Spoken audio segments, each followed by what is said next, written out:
Well, hello, everybody. Well,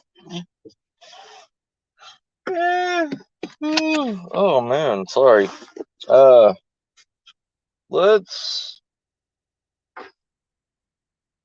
You know what happens in the beginning is just a chill stream. Let everybody get in, say their hellos, and how are you? Just a few. I mean, first couple minutes is going to be the chill stream. Then we will discuss what's going on. So, without further ado, let's continue the chill stream. Still need to figure out how to get more music, but we'll just go with my normal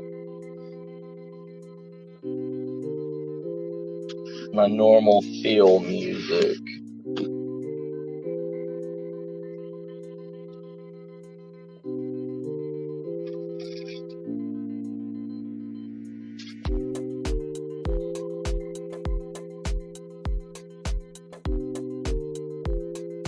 And if you pop in and you don't want to talk or anything, that's fine. Hey! Hey, Shelly sis, how you doing? How you doing, sis?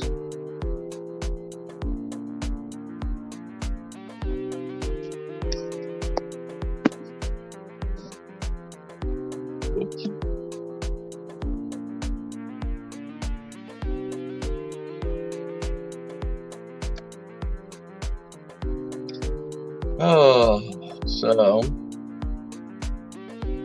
how you doing on this beautiful day, Shelly?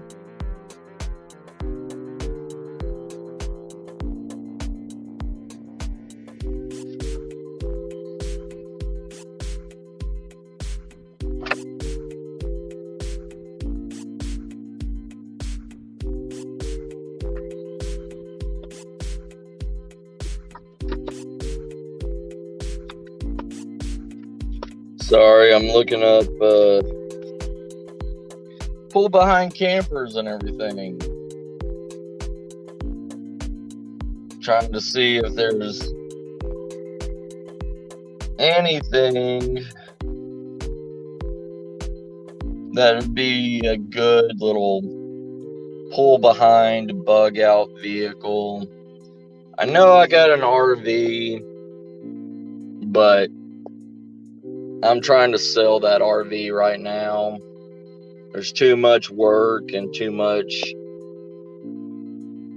wrong with it to continue to put into it.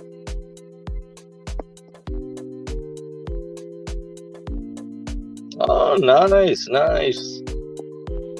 Yeah,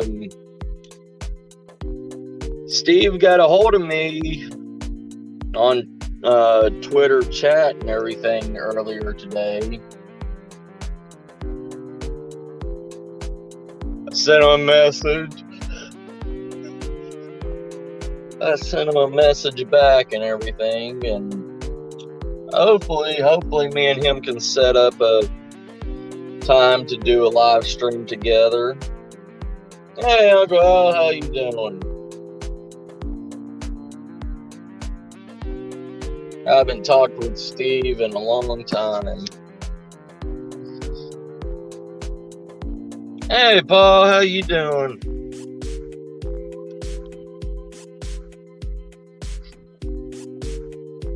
Yeah, I'm looking up pull behind campers and everything right now, because the Squatch Romper RV is becoming too much of a money and time suck. How you doing, bud? How you doing, brother?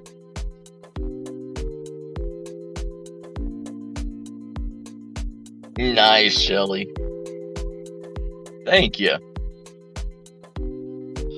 Well, that's good to hear, Uncle Al.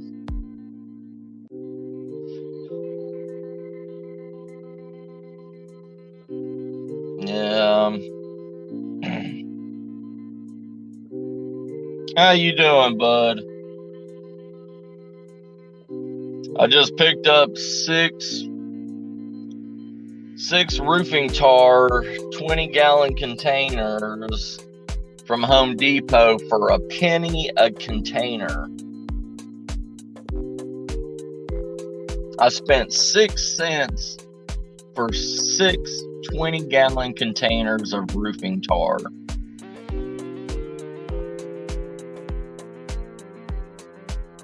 $120 gallons of roofing tar for 6 cents. That wasn't a bad purchase at all. And that'll go into my building preps and all that stuff.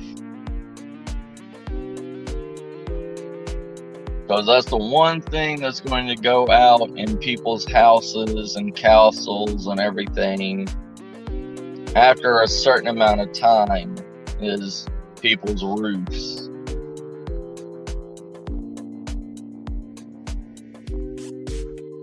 Because our roofs are only meant for a certain amount of years.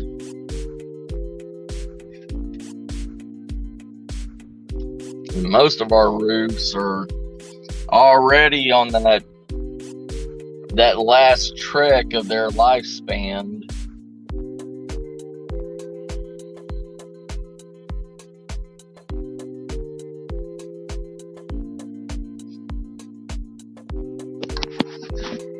All right, we got enough people in here right now. I'm going to turn the music off. Then we'll talk. All right. So, here's the thing. What is the majority of people's ideas on an SHTF situation? Are you a bug-in prepper or whatever? Are you a bug-out type prepper?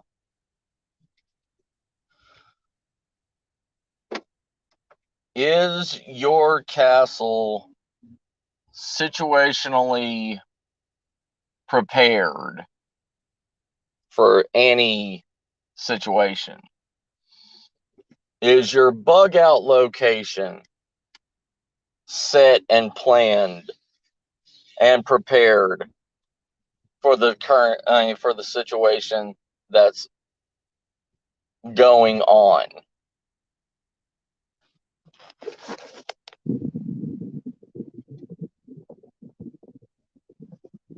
Gotcha, yeah.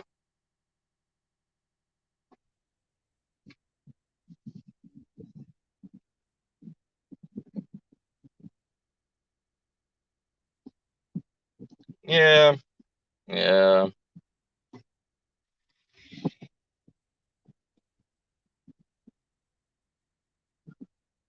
Like me, I am a bug-in prepper. I am not going to leave my home unless I have to. But that doesn't mean I don't have bug-out locations in case a situation forces me to leave my castle.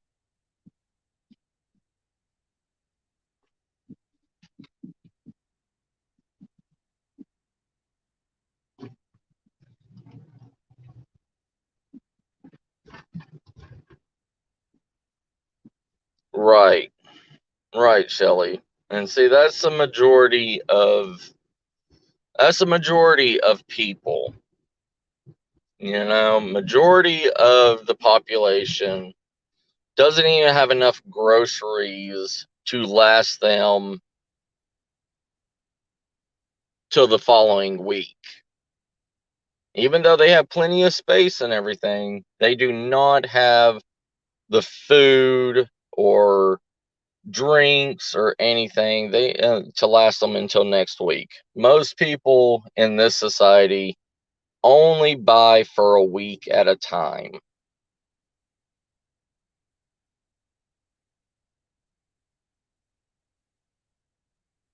Oh, even in a war zone, I'm going to bug in, Uncle Al. They will literally have to kill me.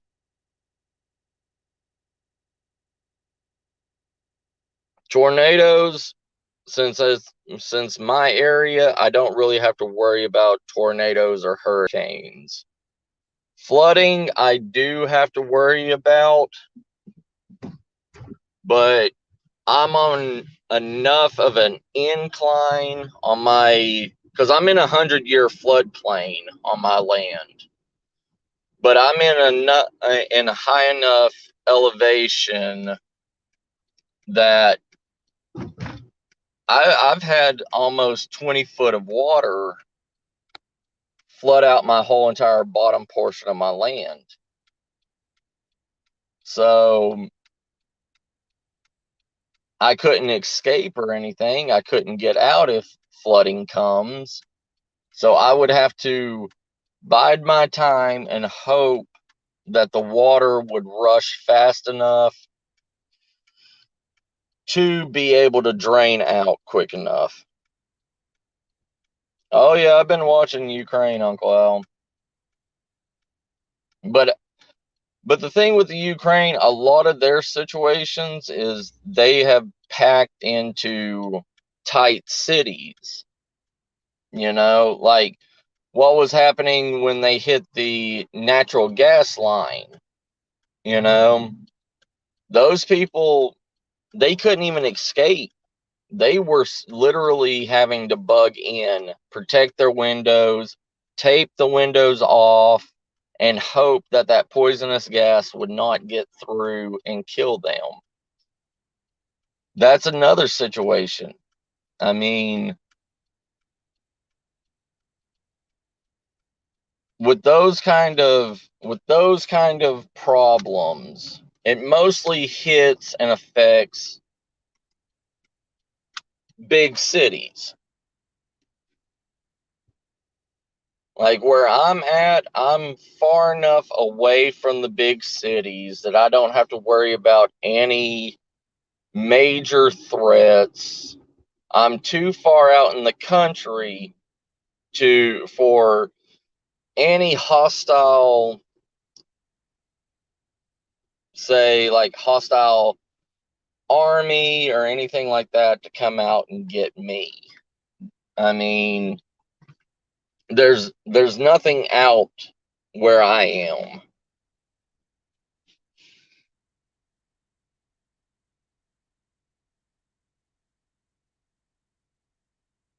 Yeah. See that's one of the problems. The majority of people in the world, they want to be in the city.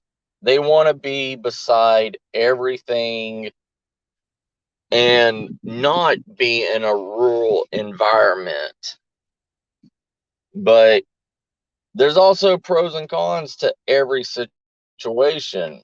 I mean, whether it's rural area or an urban area. In the rural area, I in areas you're going to get people in communities that are literally from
Hey, Wolf says the signal is they're having a internet problem and cell phone, internet, everything.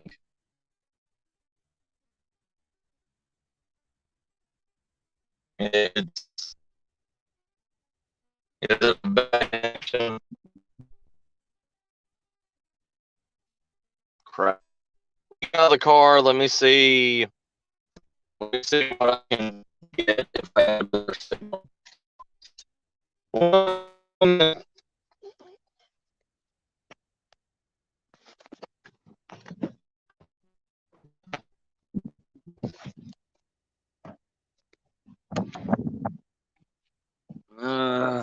Let me see. I was trying to be on another person's live stream earlier, and I was having the same bad signal. Hopefully, is that a better signal? Is that a better connection? All right, thank you, Wolf sis. How you doing?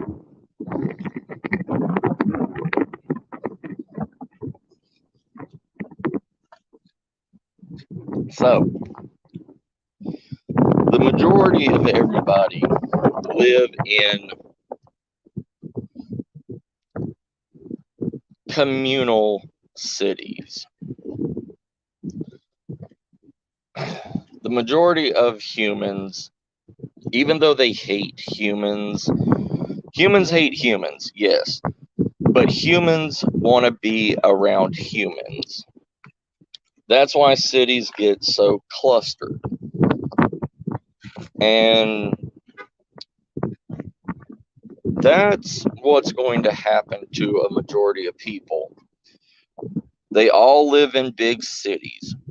And when an opposing force or something is wanting to take over, their major targets is going to be the majority of the cities, because that's where the majority of the population is. Say if an opposing force wishes to take out Texas, it's going to be so much harder to find the people in the rural areas of Texas than it is hitting the major big cities of Texas. I mean, unlike other smaller states,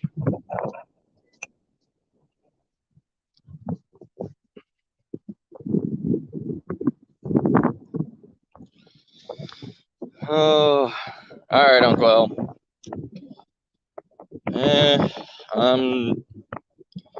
I'm doing the same as you, Wolf sis. Just surviving day by day, girl. That's what happens. Welcome back, Uncle Al.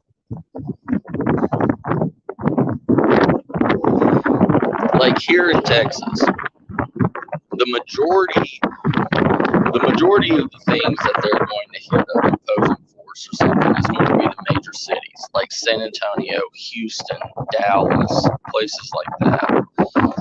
But like here in San Antonio, there's 4 million people in San Antonio, and that's not talking about the outer communities, the outer counties.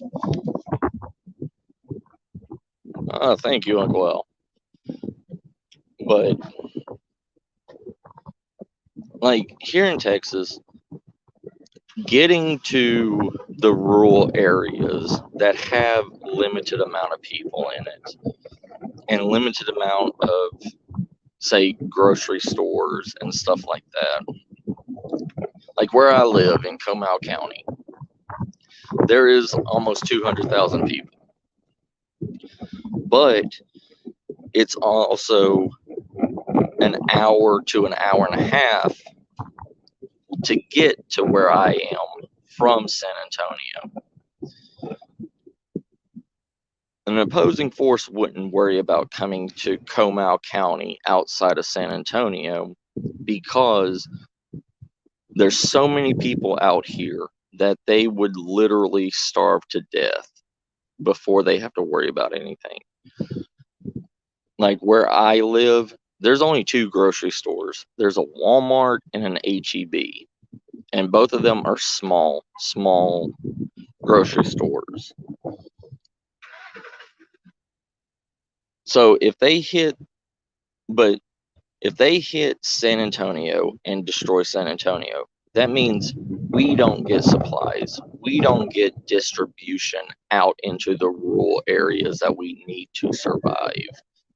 Yeah, there's farmers and stuff out here, but in Texas, everybody's selfish. There's not going to be a ranch that's going to help their community. That ranch is going to keep all their stuff to themselves. Hey, Carl.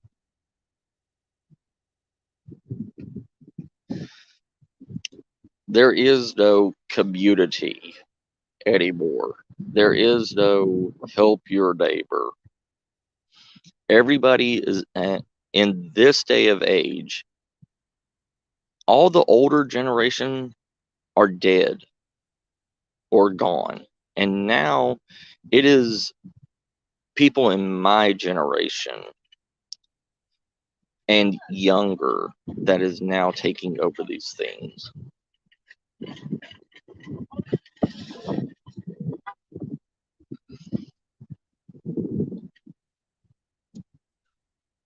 It's all good, Wolf Sis. You know I'll comfort you like a big brother. Don't worry. You ain't gotta be sociable, girl. Just sit back and relax. You're always welcome here.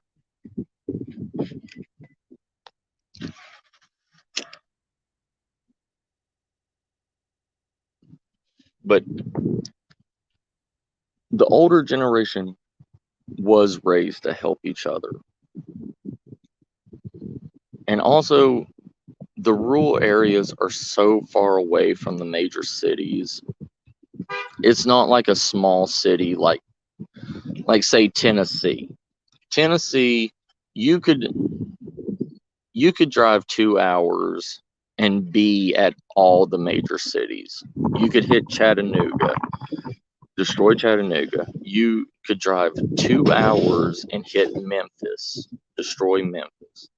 Drive an hour and a half to 2 hours to Knoxville and destroy Knoxville. That is the three major cities of distribution and everything in Tennessee.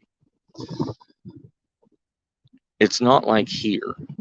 If an opposing force destroyed San Antonio, to get to Houston is a 6 to 8 hour drive. Most military and opposing forces and everything do not have that much of a time span to drive that distance to take out multiple places.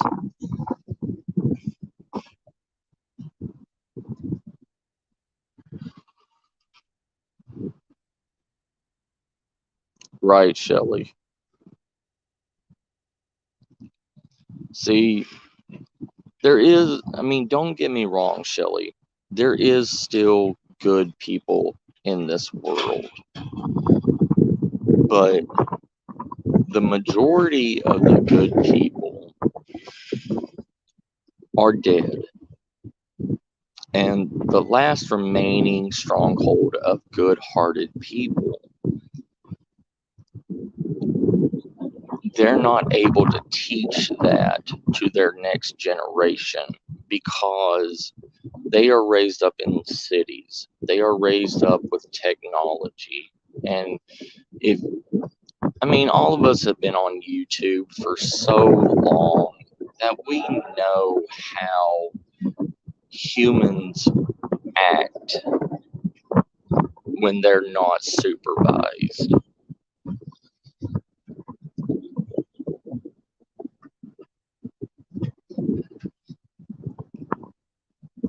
When people are not supervised, when people do not have to follow laws or rules, they lose humanity. They lose everything.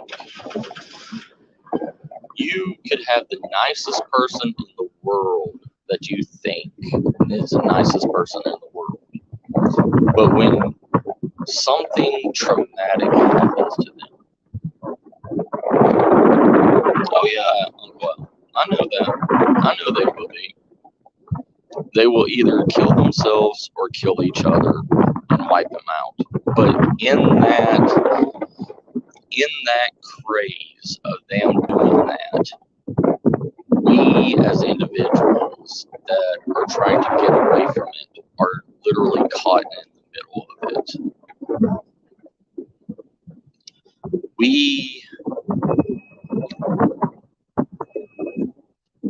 We are the middle ground, you know, because the younger generation is the ones that don't know anything about common sense.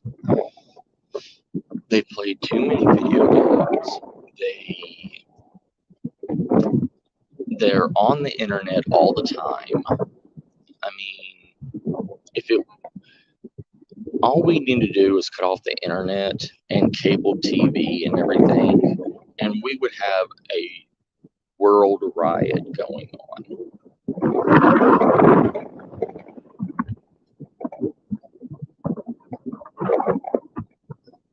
Well, yes, Carl, that is true. They can do that. But the thing is, you have to look at everything of the past. Even as recent as the Ozark, the the Gold Rush, you know, Oregon Trail. Those people were literally going from one state across the country to California or Oregon, places like that, and they could not even kill enough wild game to survive. And these people lived on wild game, you know? And you have to think, when times get tough and everything, it's not just the rural people, the hillbillies, the country folk that's going to be out in the woods hunting. You're going to have everybody else, doctors, lawyers, you know, anybody out in those woods with that same idea as what you just said. Most people are going to be out in the woods thinking that they're going to kill a deer and take it back and feed their family with it. If you have 100 people out in a 7-acre area shooting and killing whatever livestock that they can find, how quickly will that population of animals be gone? That's just 100 people.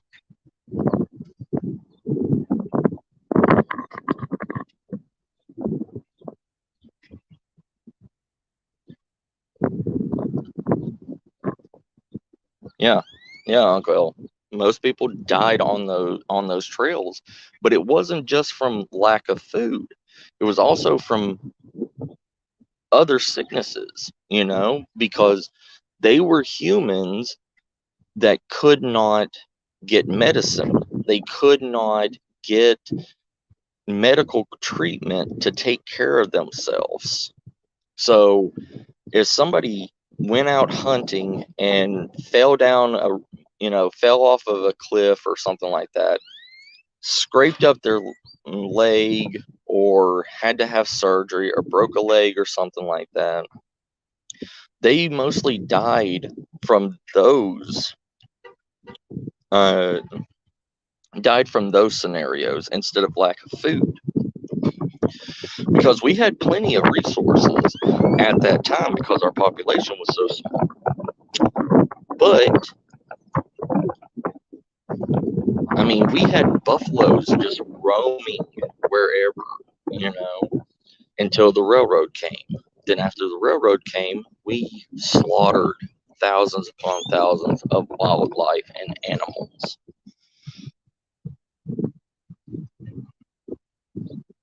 Right. Because larger game is easier to hunt. It's easier to track, unlike smaller game.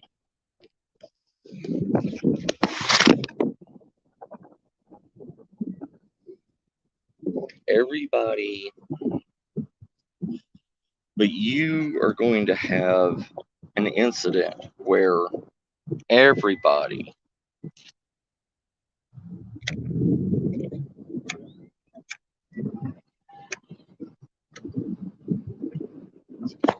like I said, just in San Antonio alone, there's 4 million people.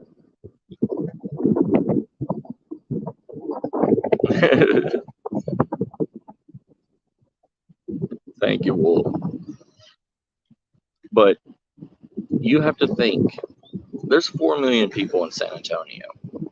Not everybody is going to stay in the city when SHTF happens. Everybody else is going to either go out to their families that live in the hill country, that live in smaller rural areas. Oh, yeah, Uncle Al. And that's going to be another thing, too. Just like how the Native Americans hated the white man for coming on their hunting grounds and killing those people. It's going to be the same thing in the rural parts of cities. The country folk is going to hate all the city folk that's going to be coming into their hunting grounds.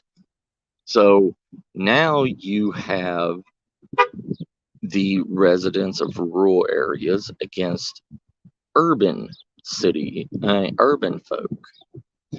You're going to have country people killing off urban people, and urban people coming into those places and killing off country folk because they're both after the same game. I mean, look how bad people killed each other over gold during the gold rush, just for stepping on their land.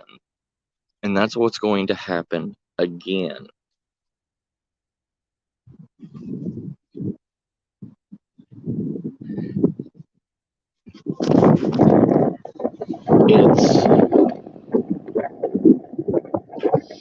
There's going to be multiple situations that's going to go down. There is going to be multiple situations that's going to hinder even getting natural food, getting wildlife, getting anything. And here's the thing, animals are not dumb, okay? If there's 100 people in a 7-acre plot of land hunting, all of them hunting and killing animals will smell that blood, smell that gunfire, and they will run from that area, and they will not return until the smell of blood and the smell of gunfire ceases to exist there. And humans, the smell of humans. If they smell humans, they will fear, they will flee. So, say there's 200 deer in that 7 acres, okay? I'm just giving a roundabout number. Not an exact number, but a roundabout number. Say there's 200 deer, and there's 100 people out there, and each one of those 100 people take out a single deer. That's 100 deer taken out from a 200 deer population. All that death, all that violence will scare off every bit of wildlife to move to a different location. So now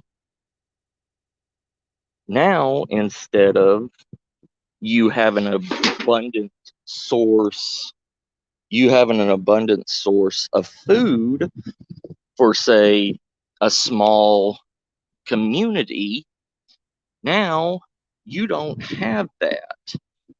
Now that whole entire 7 acres is completely barren.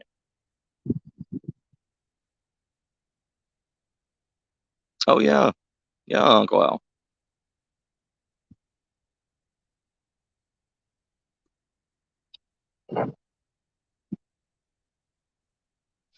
I mean, during the Battle of Chickamauga, like what Uncle Al said during the Civil War, during the Battle of Chickamauga, there was so much blood, so much violence and everything that it scared the wildlife. And after the Battle of Chickamauga, there was not a single wild animal in that whole entire almost 30 acres of land for almost 20 years. 20 years from one battle.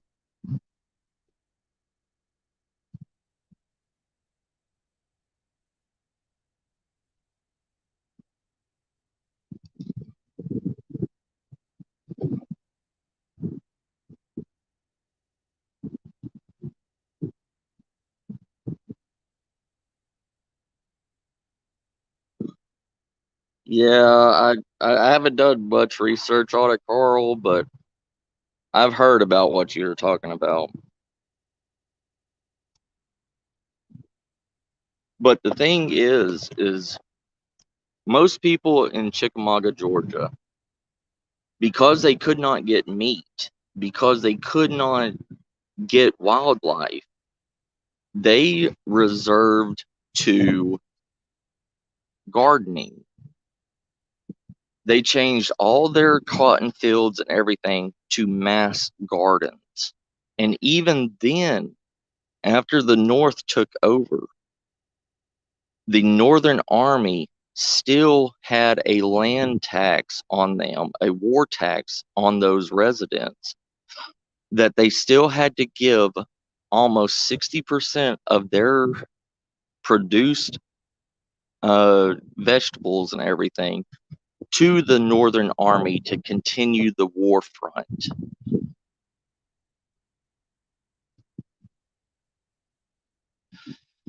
So all these preppers, all these people thinking, oh, I'm just going to go out into the wilderness and survive with my Bowie knife, they are delusional.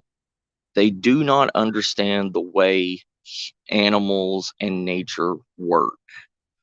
They understand the scenario,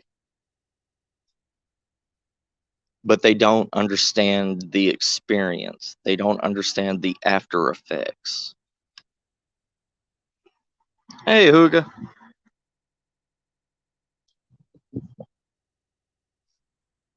How you doing, sis? Everything has a cause and effect. I'm glad, Uncle Al.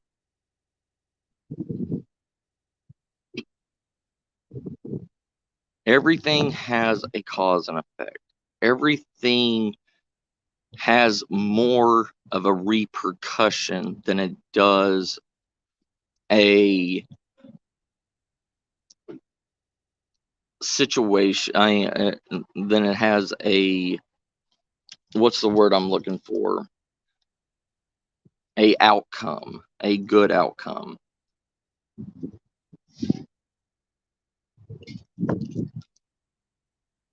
And that's the problem with preppers.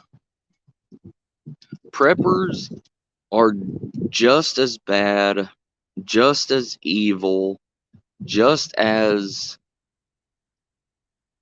moronic as an everyday person.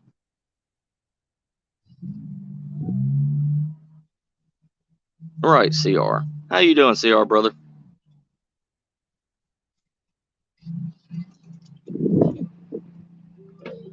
People need to learn about cause and effects.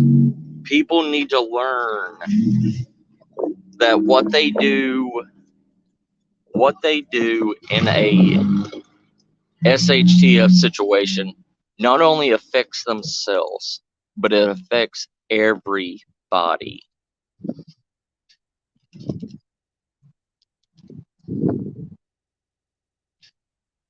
I mean, the more people that go out and hunt, the more people that go out and think that they're going to survive on wild game and fish and everything else is not going to happen.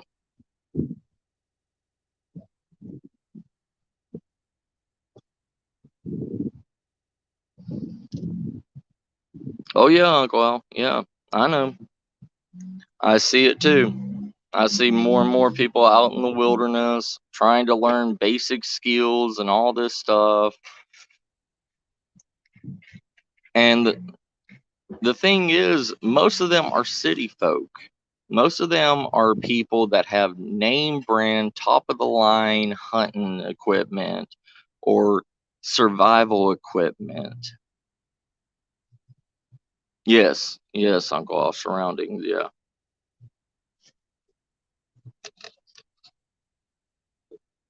Here's the thing.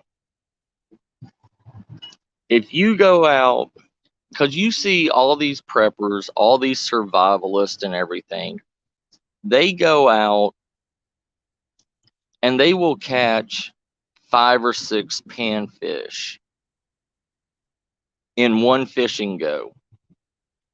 One person does not need 5 or 6 panfish to feed themselves. And what you're doing is capturing 5 or 6 fish every day, and you're running that small riverbed out of its population. What you do is you capture 2 a day. And if you know the sex of fish, if you know how to sex fish, never kill the females.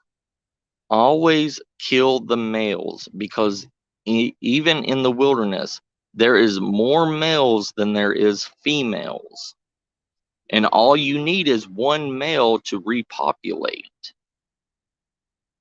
So with those fish, what you do is learn the sex of them. And when you capture one, check the sex of that fish. If you capture 6 fish and they're all females and you kill them all, how are you going to repopulate with just a small stream full of male panfish? You're not.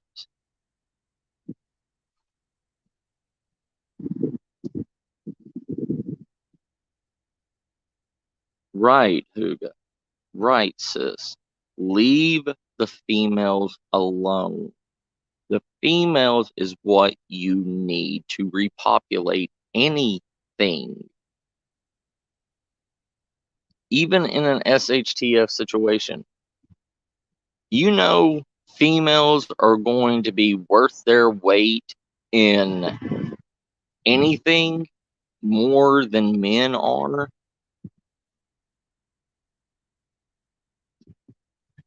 Right, Uncle Al, yes. People, it's like I see hunters going out and killing multiple female deer, because for right now, yes, they are overpopulating said, area right now, because nobody wants to hunt deer anymore. And there's not enough natural predators to kill the deer. But in an SHTF situation, that same mindset is going to swoop over onto the SHTF situation. You're going to have people that live in the cities that don't know anything and seeing a female deer walk by and boom, kill that female deer. And 5 minutes later, here comes a male deer. You know, we as humans are stupid. We only believe what we're told. And that's the mindset that we're raised from birth, is do as we're told, do as we're taught.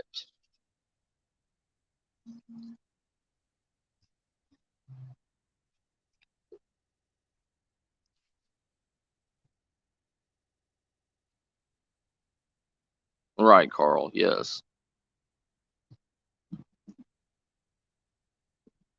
Yeah. It is a mindset that this generation, the youngest generation that's out now, is programmed to think. They are not programmed to have common sense. They are not programmed to live outside of the community. They're not programmed to live by themselves. I mean, even my generation, half of that generation still lives with their parents. You know, they're in their 40s, but they're living with their parents. Oh, sorry.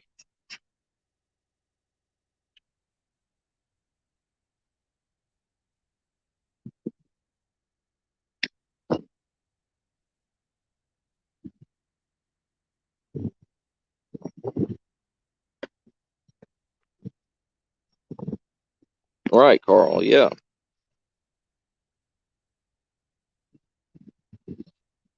See, that's that's a great quote, CR. But in reality,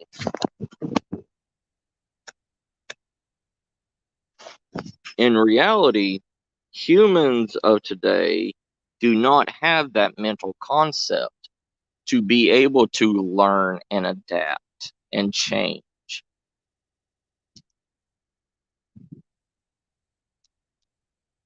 Right. They don't have the processing ability to use common sense on top of the other knowledge that they are collecting in school and technology. Because this young generation, all they know is technology.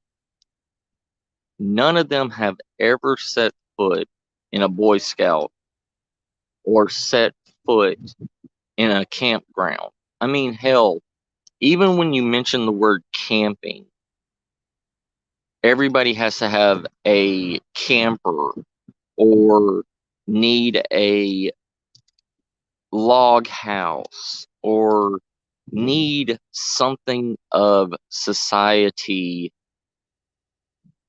cushioning.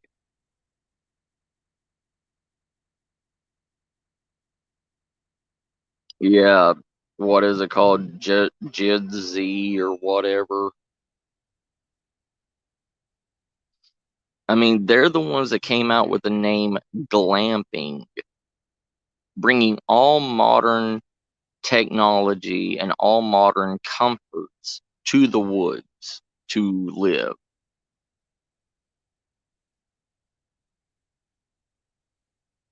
Most of these people have never even set foot out to learn about how to take care of themselves.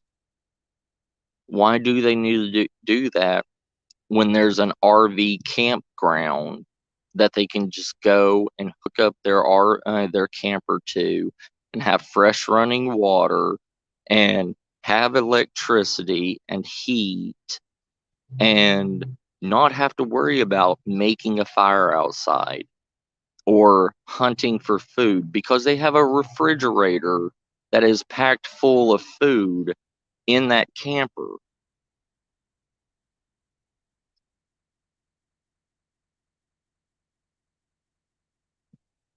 Take care, Shelly, sis. Thank you for stopping by.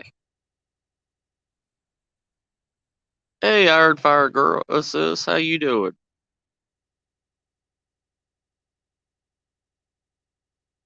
But in the reality of everything, basic skills, building, woodworking, blacksmithing, all of this is a archaic knowledge to people of the younger generation.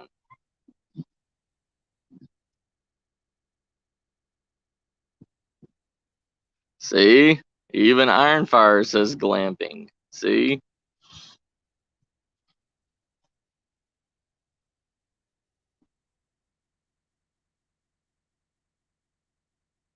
Oh yeah, Carl. Oh, they wouldn't know what to do.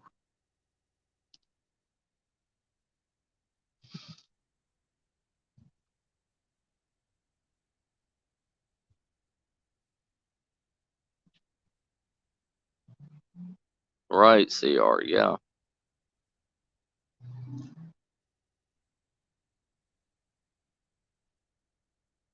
Right. And see, that's another thing. That's another thing that people in an SHTF situation, people are not going to know how to compensate for is winter. People can compensate in spring and summer because it's warm, perfect weather. But when it comes to winter and fall, when it starts getting cold outside and the snow starts falling, and usually a lot of places other than the States have long-term winters.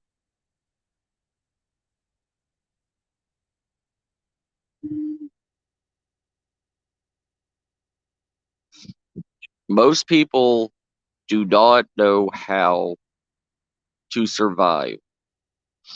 There's more people in the city that die from hypothermia in the fall and the winter in their own houses or apartments every year from hypothermia because they do not have enough blankets. They do not have any way of keeping themselves warm.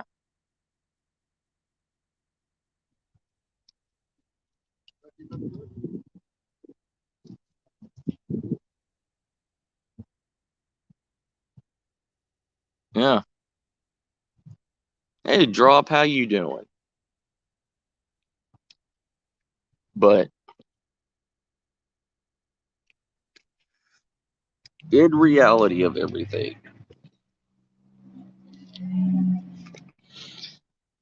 modern conveniences has hampered the the world.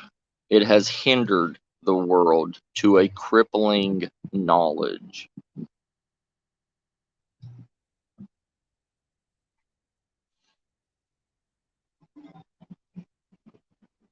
Right, Iron. But that's the thing. You know, in an SHTF situation, it will get colder than that. That house is only going to hold so much heat before the cold takes it away. That's why people's electricity and heating bills go so high during the summer. And it's also the kind of this same contradiction, double bladed knife theory that people in extreme heat will die also. But here in Texas, you will have both. You will have the people, because people in Texas are not built for cold. Like the snowstorm that hit last year. There was almost 300 people that died during that snowstorm for 3 weeks. But also, on the other hand, there is literally almost 20 to 50 people dying a day during the extreme summers here in Texas, also because of lack of water and hydration and all that stuff. Because you're looking at 110 degrees in July, you know.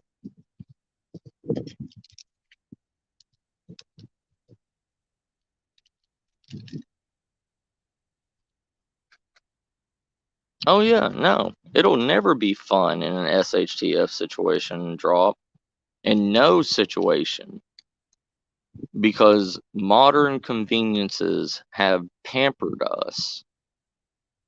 But we could look back at our grandparents and great grandparents and ask, how did they survive? Humans can adapt. Humans can adapt if their will is strong enough. If they have just a small amount of knowledge.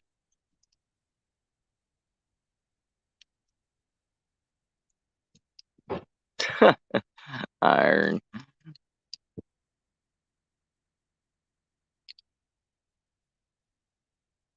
Well, here in Texas, drop, it's, yes, the overweight and the very skinny ones like me, because I was born and raised in Tennessee, so I'm used to season changes. Over the past 10 years since I've been in Texas, my thick skin, to be able to protect myself against the snow and the cold weather of Tennessee, because we used to get snow and stuff in Tennessee. But out here in Texas, my thick skin has debilitated, has now tried to form to the extreme heats of Texas. Because beforehand, it felt like I was boiling on the inside because of the thickness of my skin. There, it seems like my body has adapted to the heat more, but I still sweat a lot during extreme heats, and I lose more water that way.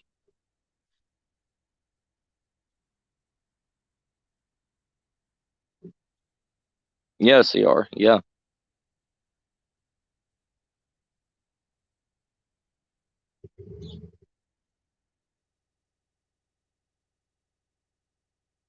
Yeah, iron.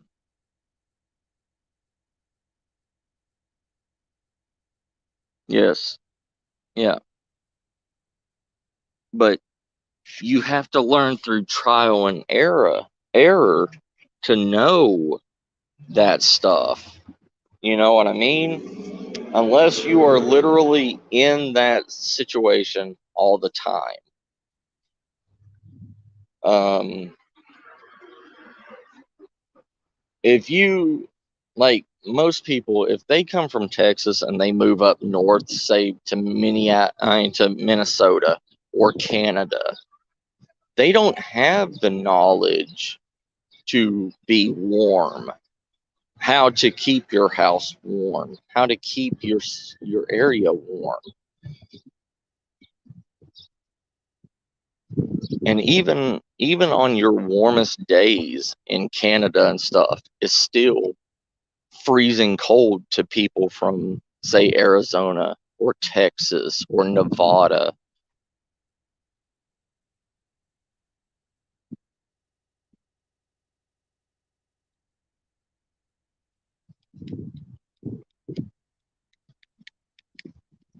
It's one of those things. It's people have to be in a certain climate for X amount of years before your body adapts to it.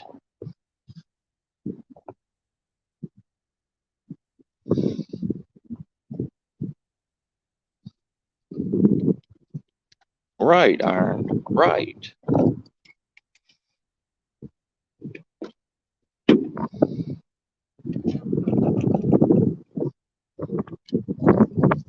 Right, Drop. Yeah.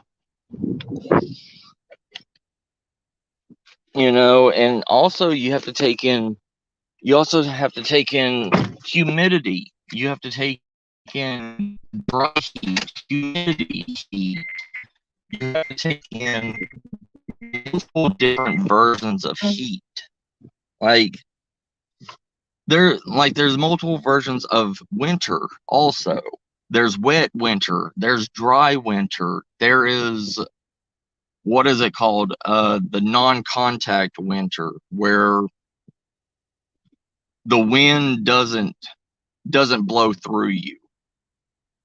But like here in Texas, during winter, there is no natural mountains. There is no it's called the hill country, but the hills are laughing jokes. All right, take care, Uncle Al.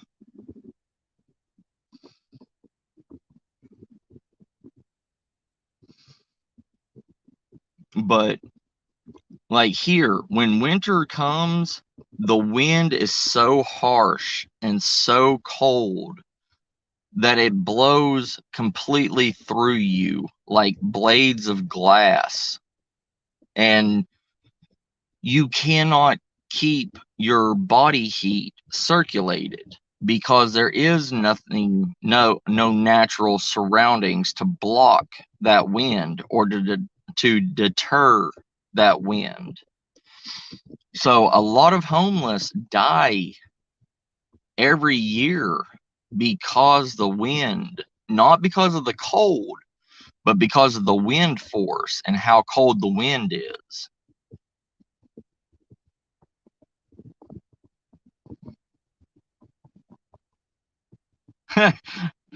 It's okay, Carl. I know how it is.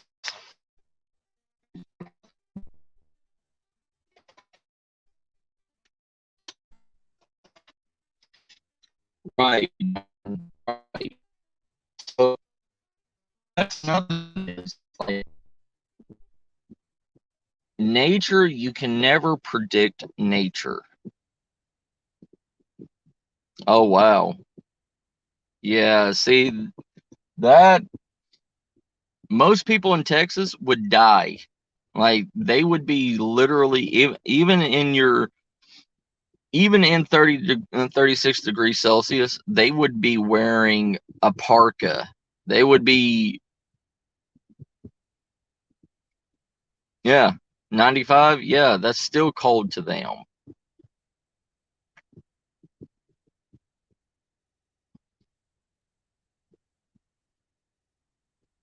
Right, Drop. Yeah.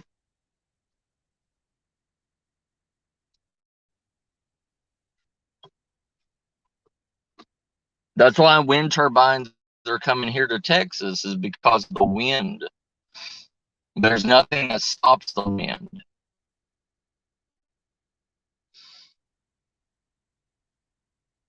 Like me right now, I'm wearing a wool hat. You know, I'm wearing my wool hat, my flex wool hat, and it's 87 degrees out here.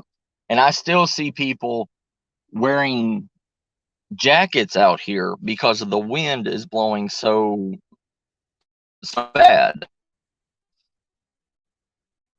Oh yeah, Carl, yeah. People in Texas are very finicky on their weather.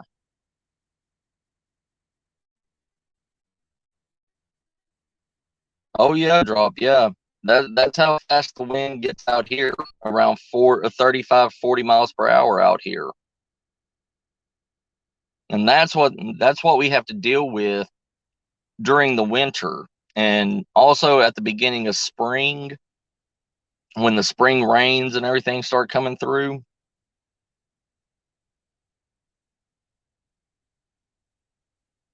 Yeah.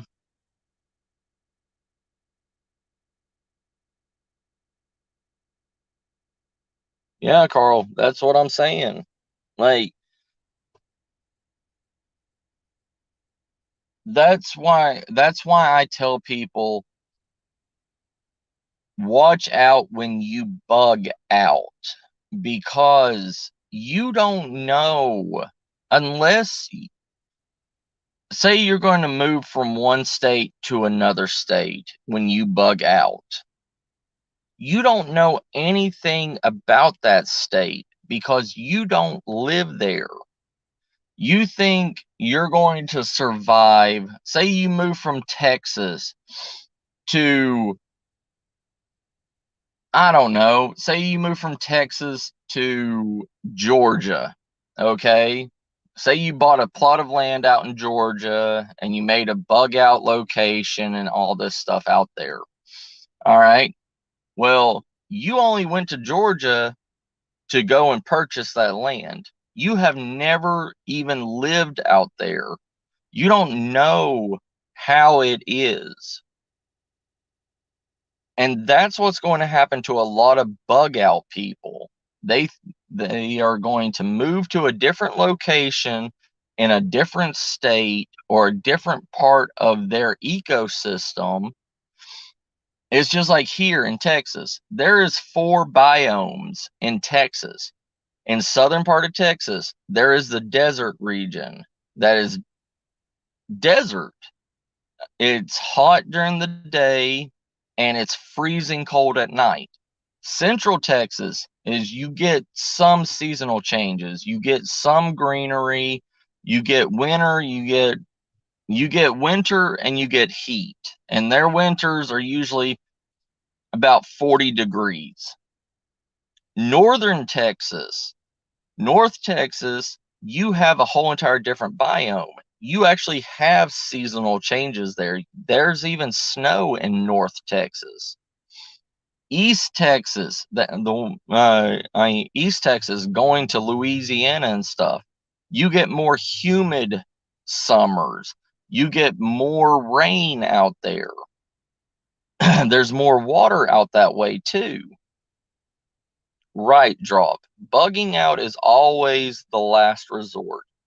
But the way preppers have made people believe is, if a situation comes up, an SHTF situation comes up, leave your area and bug out to a bug out location. It's a whole entire weird mindset that's going on. Why would you bug out and go to another location that you have no idea about? Right, drop. Correct, brother. Correct. They believe they are preachers, not teachers. They are preachers, and they're trying to manipulate people into a certain stereotype to control their thinking, control what they buy, control how they package this stuff, and only think in a closed box and believe what they say and only what they say. Even though they can't go out and walk a mile with anything, they're the ones that's going to be stuck out there. But they're building a plan, they're building a community to be able to know where these people are, to be able to make a community to go out and raid these other people when push comes to shove.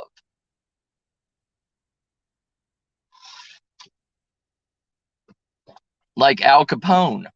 Al Capone was so heavy set and everything, he couldn't do any of his stuff on his own. He had minions upon minions to do his dirty work for him.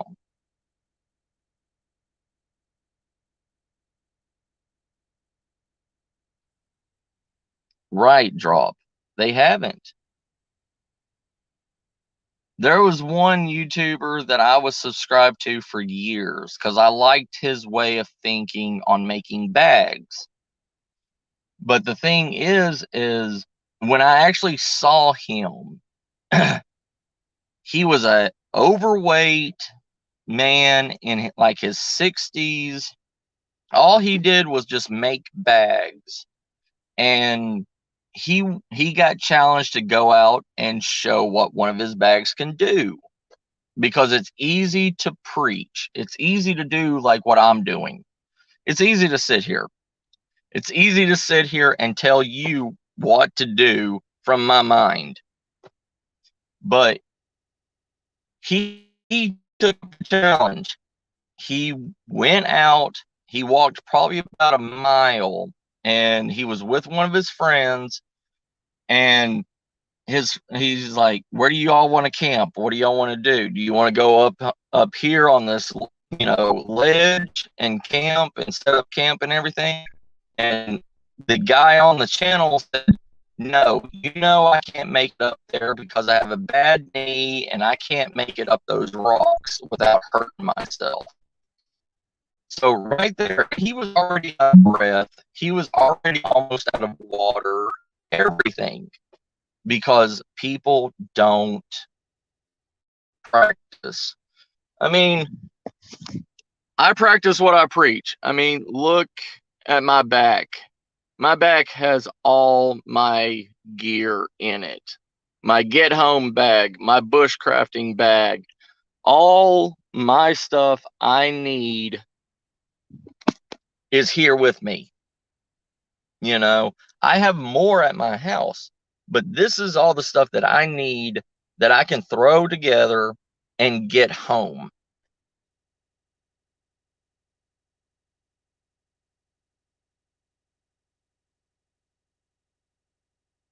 Right, drop. That is true. Most people cannot do that. But they'll say that they can go out in the woods and survive with a knife and you know build a build a log hut out in the middle of the woods. Like, these people will say what they can do. I'm 38. When I was in my 20s, I could carry about a 150-pound bag of old used military surplus. But now I smoke. I mean, I smoke Lucky Strikes of all cigarettes, the hardest cigarettes. I smoke half a pack a day. But me trying to carry a 120-pound bag 2-3 miles in my condition, hell no, I can't do that. But I can throw on. That's why I make lightweight bags. I have a 5-pound bag, and my get home bag, that red bag back there that you see, that red bag is only 25 pounds. I can carry that all day long and, do whatever I need to do. But I'm still going to be hurting afterwards.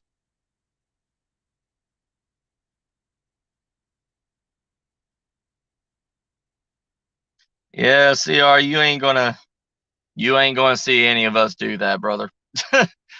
That's why I said you're young and you can do that stuff. But hey, nubby nub.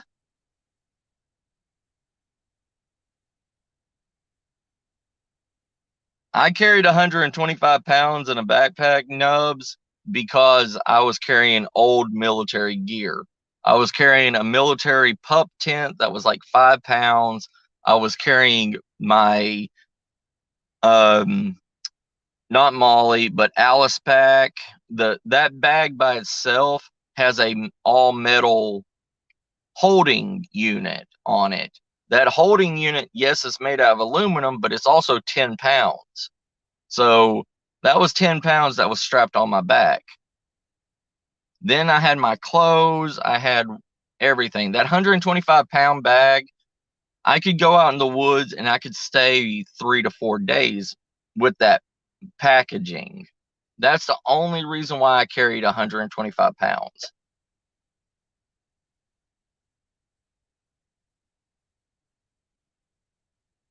Huh, it only weighs 400 pounds, Drop. What's up, Nubby Nub Nub? Yeah, but you're carrying like camera gear and stuff, Nubby. The majority of bags, the majority of bags can weigh around 20 to 30 pounds. And that's even you know, a inch bag. An inch bag may be between 50 and 75 pounds, depending on how much you need in gear.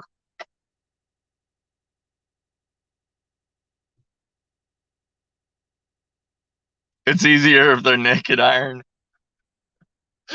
I love that. I love that, sis.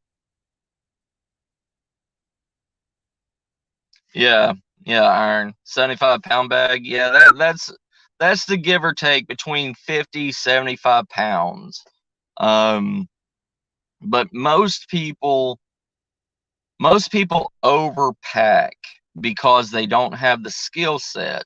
They rely more on gear than they do skills, because skills, to a lot of people, skills burn calories. Skills waste time because you have to find the right ingredients, you have to find the right wood, you have to find whatever you need. It's all good, Iron Sis. No, no, she don't get no blurred out areas, CR.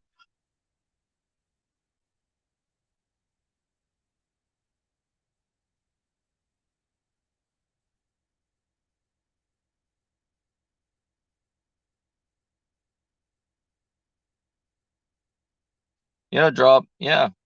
And see, that's the thing too. And I mean, people, they, they know because they were trained to pick up a comrade. And if that comrade's still alive, they need to pick that person up, carry them to safety.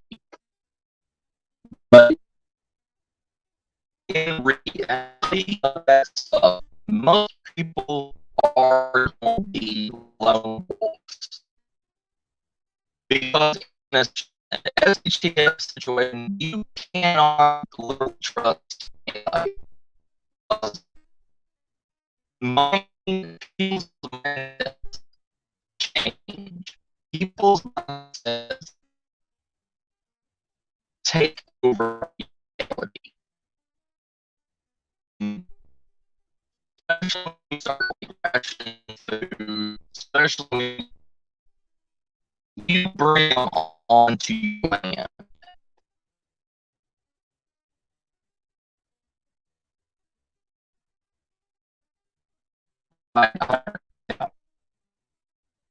See, that's a big thing in a lot of bags.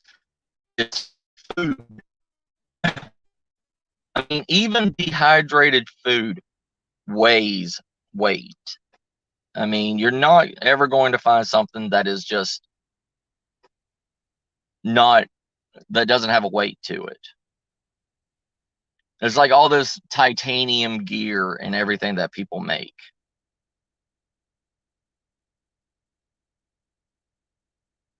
Yes, sir. Yes, sir. Drop. I played football, so oh, am I sounding like a robot again? Crap. Hold on.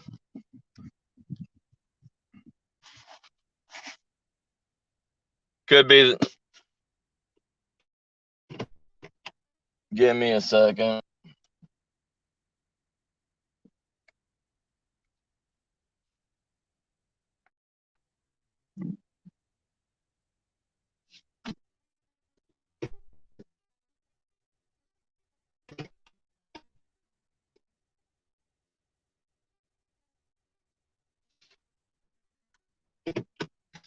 Hopefully I can get some better signal here in a second. Yeah, the internet signal and everything is so bad out here today because supposedly cell phone towers and everything are getting an up.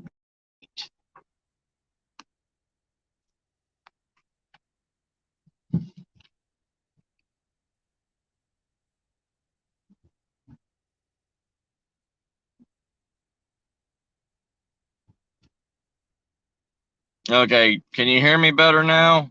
Audio's better? Okay, awesome.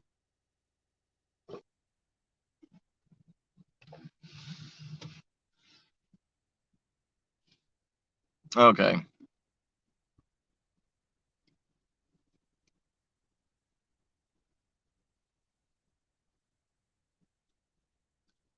Right, Iron. Yeah. Well, you know that's what I'm trying to say is, a lot of the stuff, like a lot of people in their prime and everything, a lot of people now, we all talk about how we were in our prime, but that was 20, 30 years ago. A lot in your body changes over time. Hell, some people, their body changes within a year.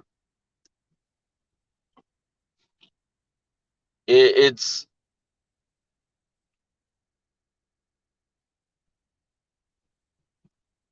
we need to start assessing our bodies every year. Don't wait 5 years down the road and then do your self check, you know, awareness. Because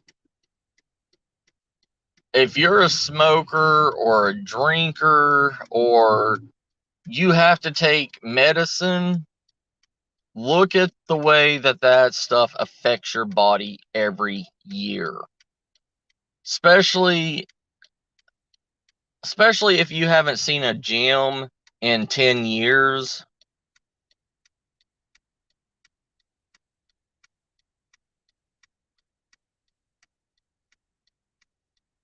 Right, Carl. Yeah.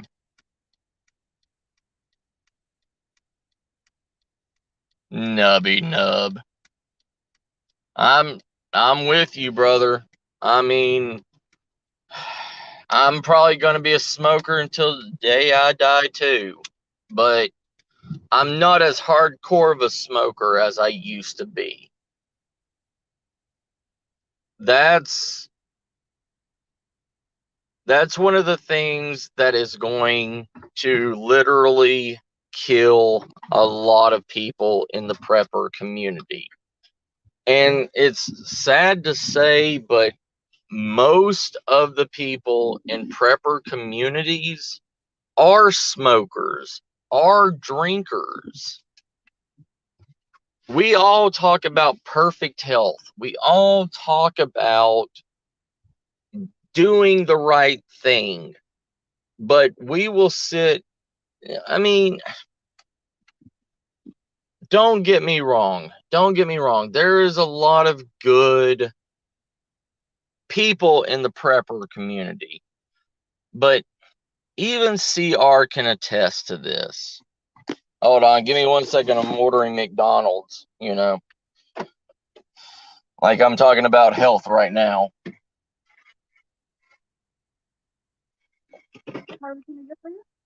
Hello. Yeah, can I get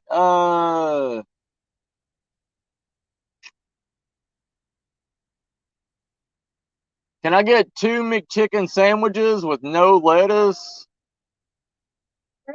and a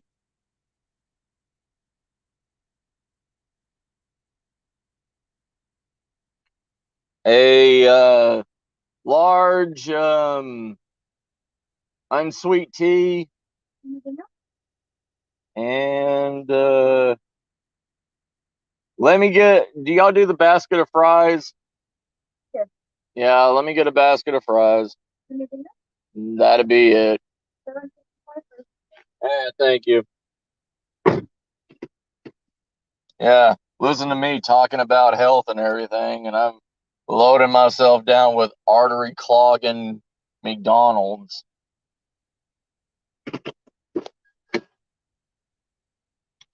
All right, give me one sec.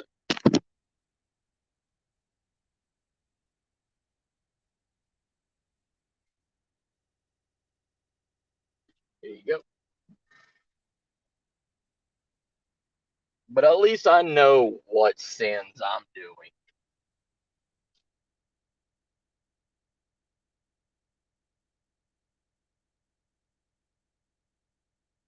Thank you, ma'am.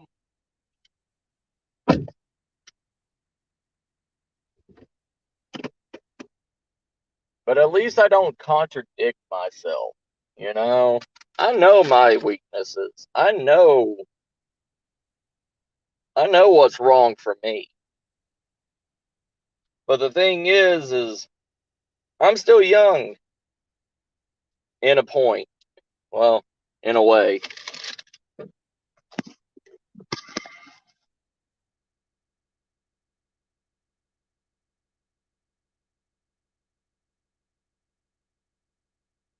Right, drop.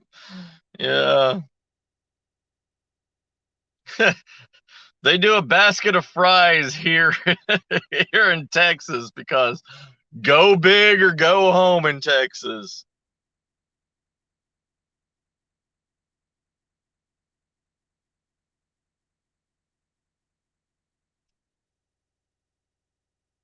Well, yeah, I know, drop. But see, I have to eat like this or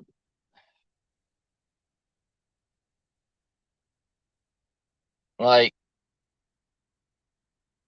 with my insulin and everything and my type 1 diabetes, I shouldn't be eating like this. But it's easier for me to grab this food than to go home and take all that time in cooking and preparing food and living like that.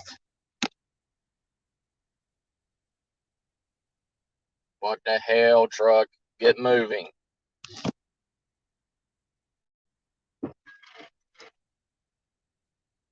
But I don't eat McDonald's that much.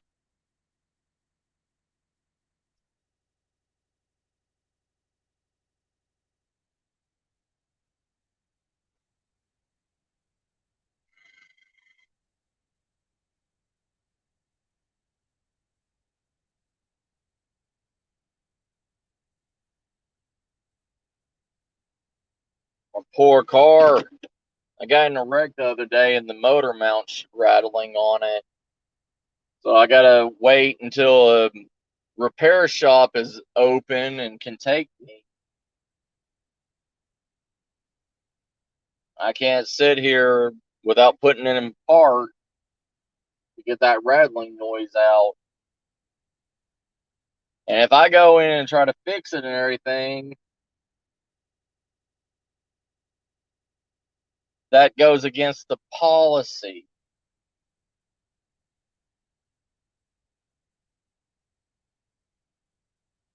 Oh, look, it was supposed to be unclean. Okay. And can I get a big handful of ketchup? Oh, thank you. Yeah, that's good. Thank you. You too. Poor kid. Looked like she didn't know what she was doing.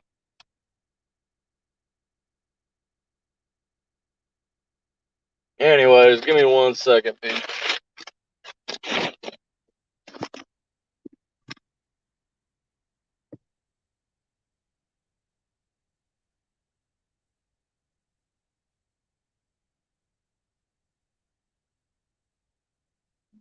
Yeah, iron. That's one of my fears also, sis. It's especially, and it's hard to be a prepper. It's hard to prep healthy diabetic food, and because like trying to prep for a diabetic like me, with my diabetes, then I have my wife, Miss Star. She's allergic to tomatoes and everything of the nightshade family. So she can't have potatoes unless it's truly cooked to like mashed potato kind of cooked. She can't have eggplants. She can't have, I mean, and everything that is prepared, everything that comes in a bag, the main ingredient on it is tomatoes.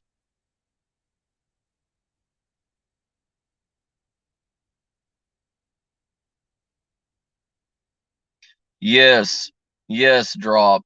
I I used to be able, I lived in Tennessee, and I used dried kudzu in tea, and I used it as a garnish. But now that I'm out here in Texas, there is no kudzu. How you doing? How you doing, D Mushroom?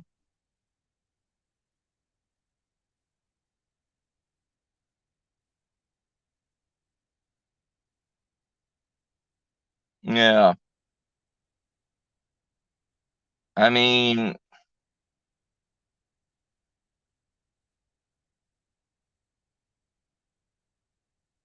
yeah, no, I can't drink that CR. My stuff is coffee and tea.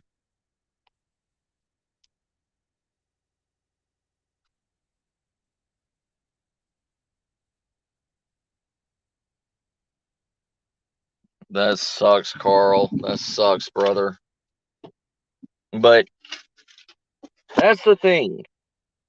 If you haven't noticed with the prepper community and survival community and whatever you want to call yourself, I don't care. I really don't care what you want to call yourself, because we're all literally the same. But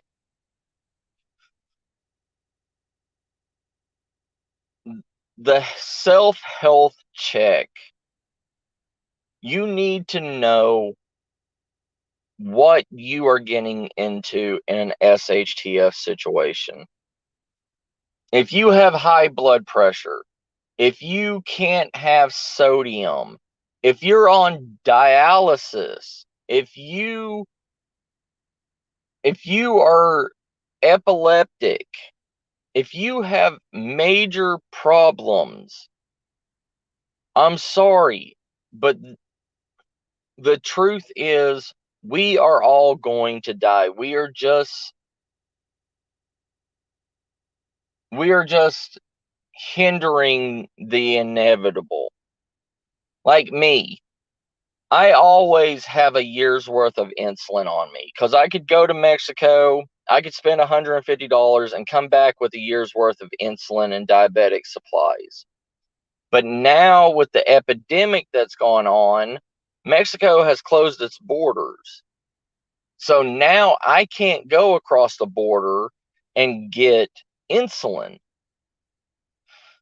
or my stockpile of insulin. I can still go to Walmart and pay $25 a bottle for insulin right now, but most insulin only have probably a 2-year shelf life before it goes bad.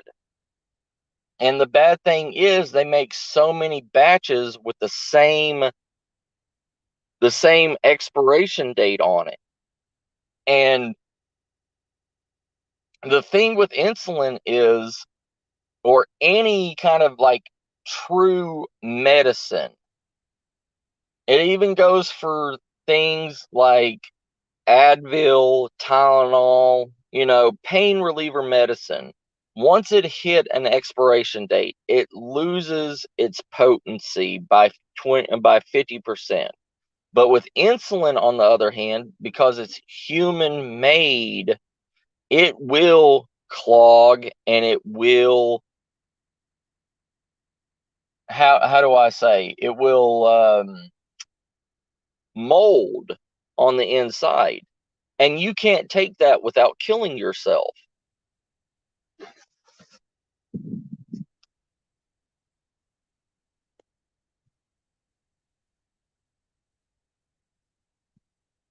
Yeah, chaga is amazing.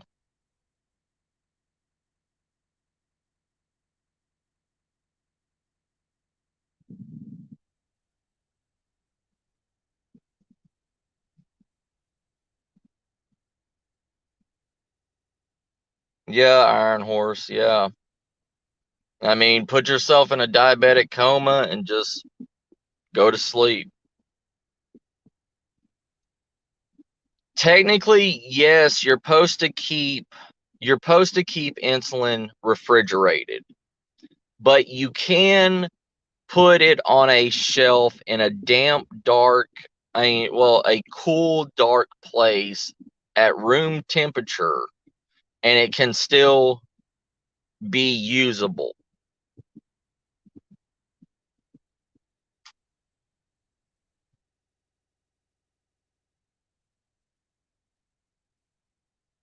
Nice. That's awesome to have a good chaga. Because we don't have chaga. We don't have chaga down here in San Antonio. We have it in North Texas, but that's like an 8 to 10 hour drive to go up to North Texas just to harvest chaga. But the thing is, but like I'm saying, you know, if you have to take prescription medicine, over the counter medicine that you need a doctor's prescription for, you need to stock up as much as you can. But here in America, you can't exceed the amount that the doctor gave you. So for preppers and all of us people that are used to stockpiling and hoarding, we can't stockpile on our medicines unless you go through other means. And even then, you know, you still have a time limit on that medicine. See, you're lucky, CR. You're very lucky, brother.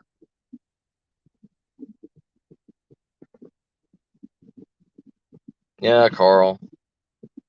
It's you're lucky too, Drop.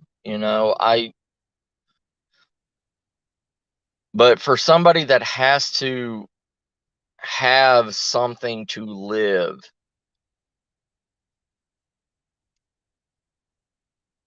and it's not just medicine that I need to live. That's why I overstock on all my food, all my supplies, everything, is because I can go into hypoglycemia, low blood sugars. That is a death sentence. And you're dying, but you cannot move. You can't talk. You can't do anything but watch as the darkness starts slowly coming into you. And it's the same thing with high blood sugar. It does the exact same thing. You can't talk. You can't move. You're throwing up. And it that is pain and fear that I would not wish on my worst enemy.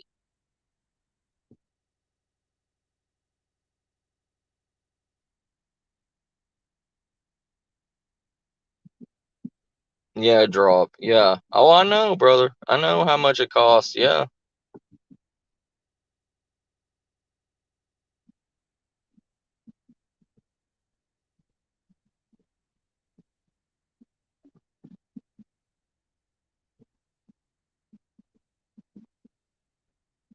Nice, D. Nice.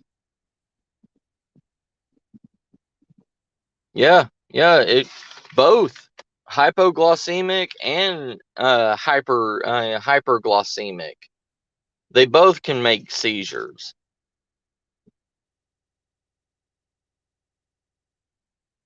Right, drop. Yeah.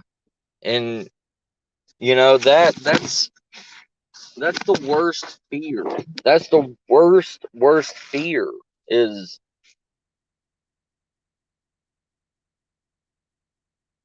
there was there was only one incident that I've ever read of was a type 1 diabetic in Ghana, Africa, and it was a child that had type 1 diabetes from birth.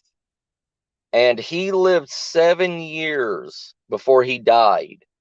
But he lived for the worst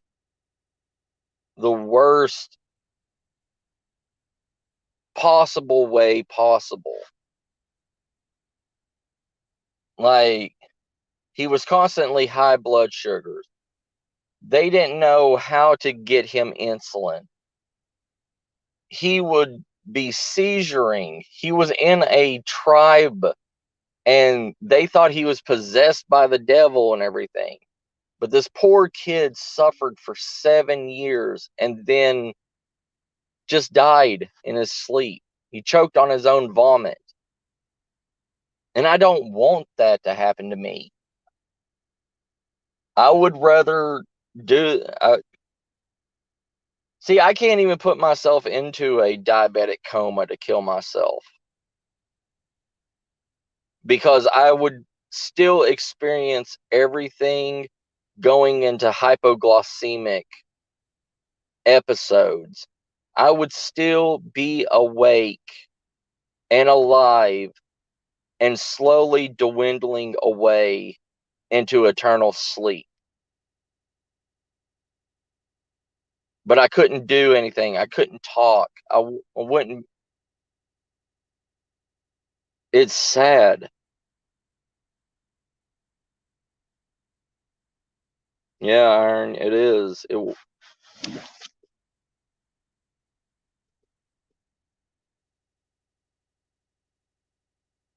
Yeah. Yeah. You got it, brother. You got it, Carl.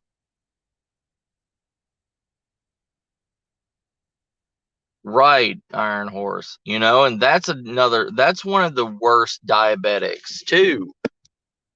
Being a hypoglycemic diabetic, at a moment's notice, you could just get into a low blood sugar and just pass out.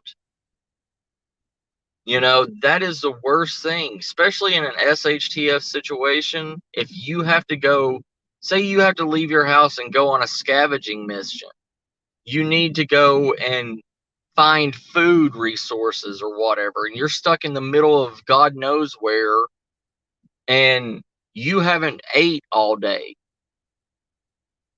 You're out in the woods or you're out in the urban environment, and your blood sugar finally decides just to say, no, I'm done.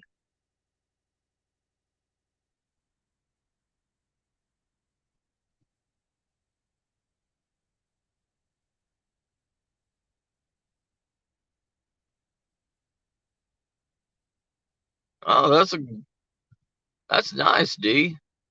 Good information right there.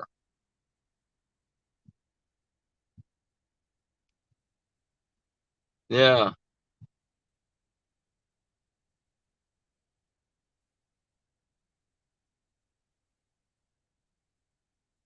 true, D. Yeah, that's one of the problems. If you have a lot of space.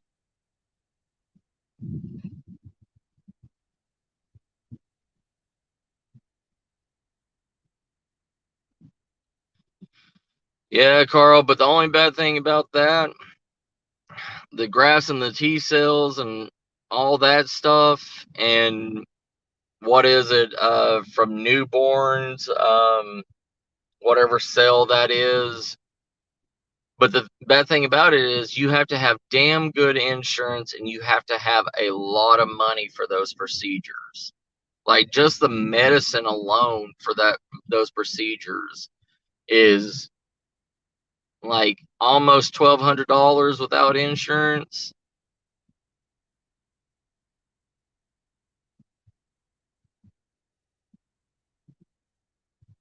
Oh yeah, Iron. Yeah, sis. That's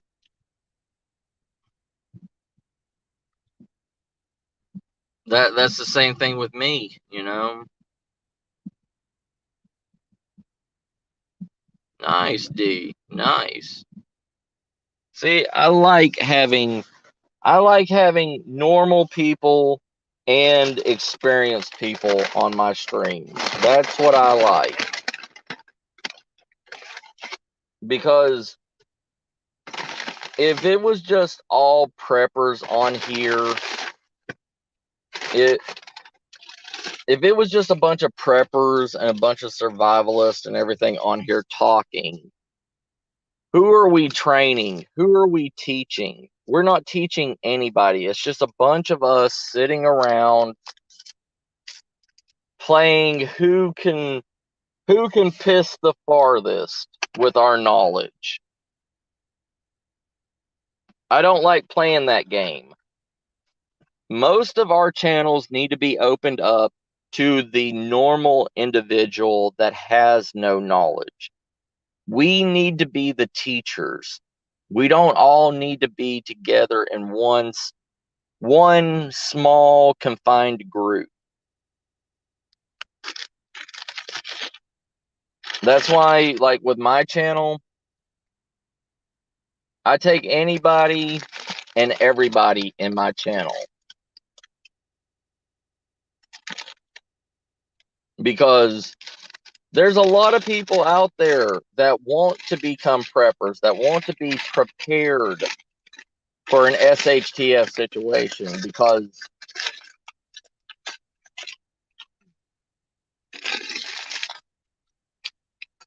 they want to be prepared for an SHTF situation because they're afraid of the future.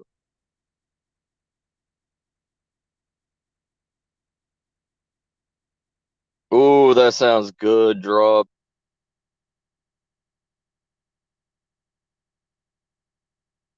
Right, Carl. Yeah, it won't.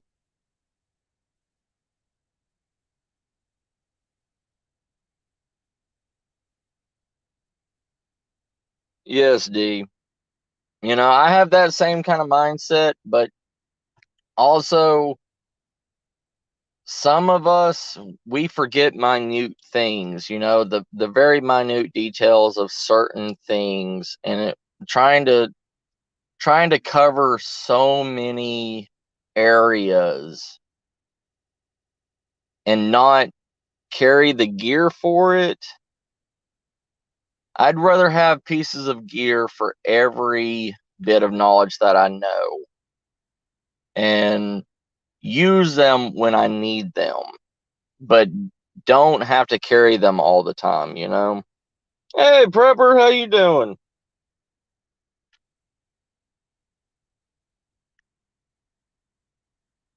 Nice, Drop. Nice.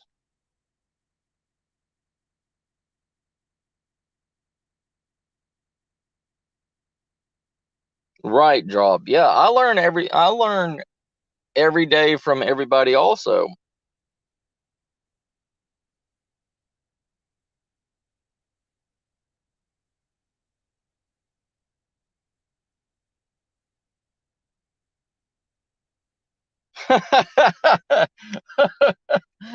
Good job.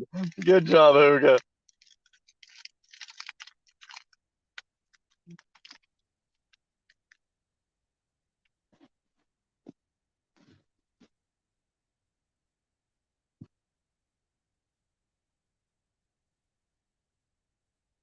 Nice, Prepper. Nice.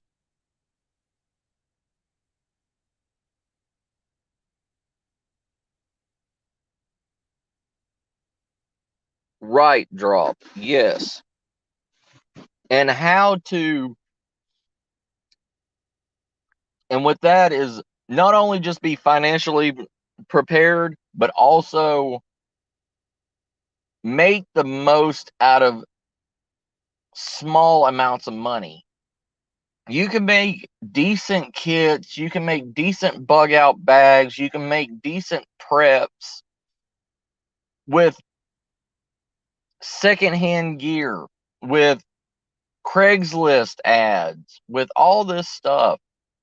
You don't have to go and buy a $600 tent or a $400 sleeping bag or any of this stuff that other quote unquote big name sponsor YouTubers tell you to go out and buy.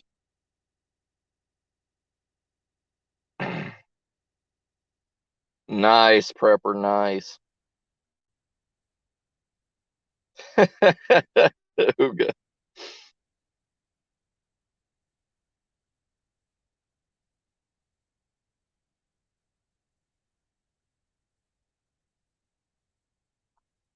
Right, right, D. Yeah,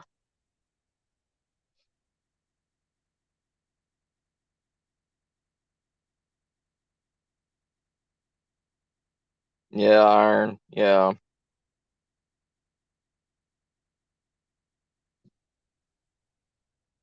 Yes, you did, CR. If y'all wanted to go see that video, go check out CR's channel. Right, prepper. Yeah, all my stuff is used. I mean, there's hundreds of people that go out, buy brand new camping gear, use it for a couple of weeks during the summertime, and just ditch it or try to resell it on Craigslist.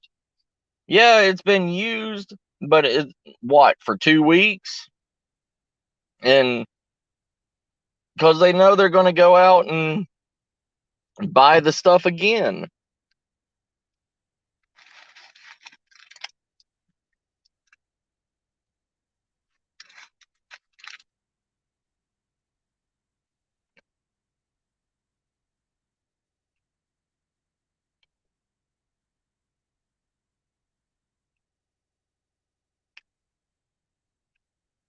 Yeah, drop.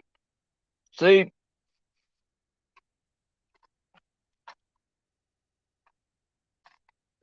sorry. Um,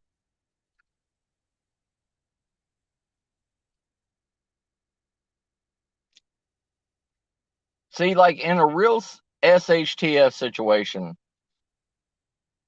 the gold, the silver, this is my opinion, prepper, but the gold, the silver, and currency is only going to last so long. If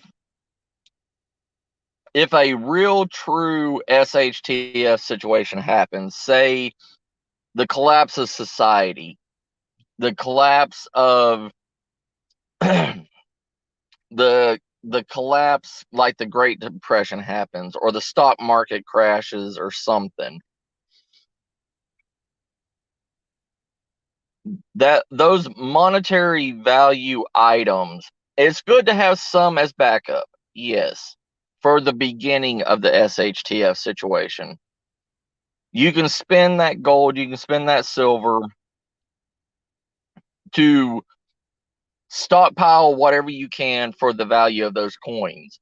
But if a SHTF situation happens for a year to 5 years to hell, even 10 years down the road, people are going to stop with monetary values like gold and silver, precious metals, stuff like that. They are going to turn into more of a bartering system instead of a value system. Um, that this is my opinion of it.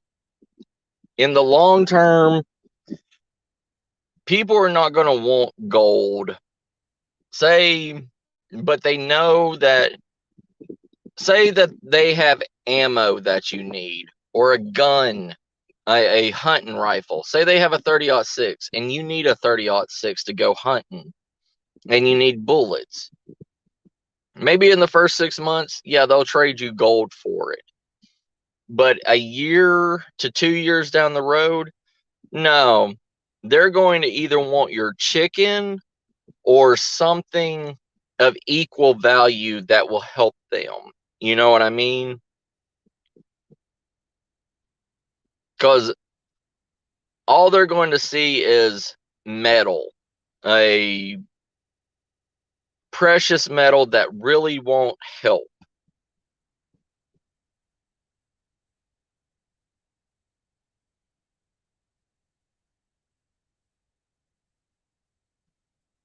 Right, D.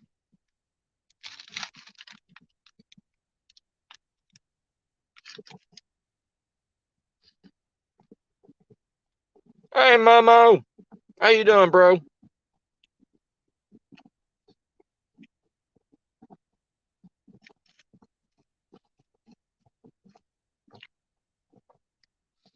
But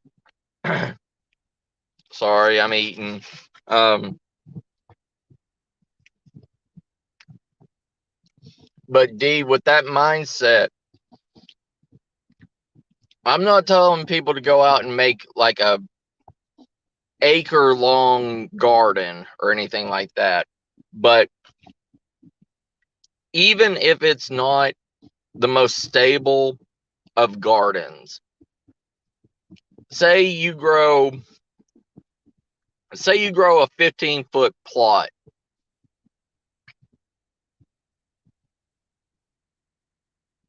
It is a backup. It is a helper to the situation. You know what I mean? Yes, fruits and vegetables, they have a limited lifespan.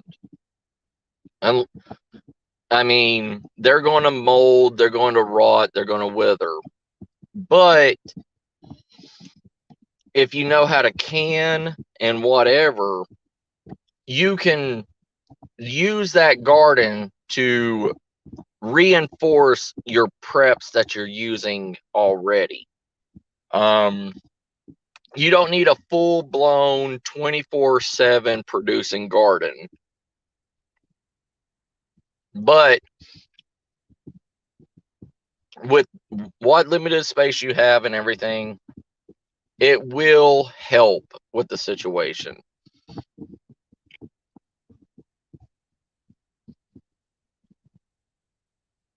Right, Iron.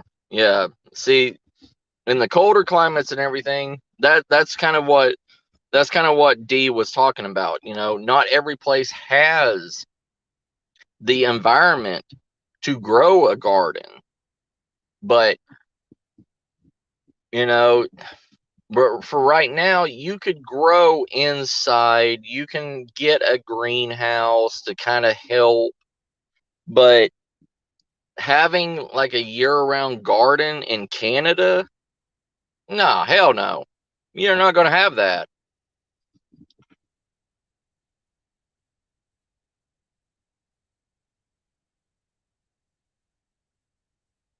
Yeah, drop. Yeah, that. Well, look at society now, drop.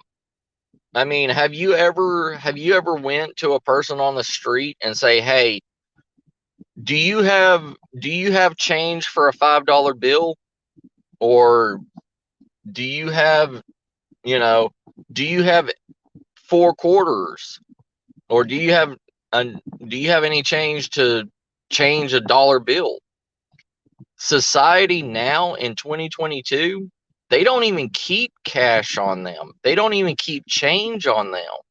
They don't have it. It's all debit and credit, or Venmo, or Cash App. It's all digital currency anymore. There's only a slight handful of people that actually keep actual currency on them.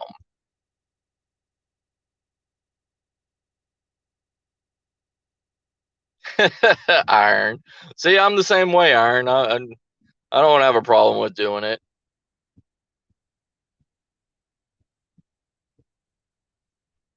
Yeah, drop, yeah.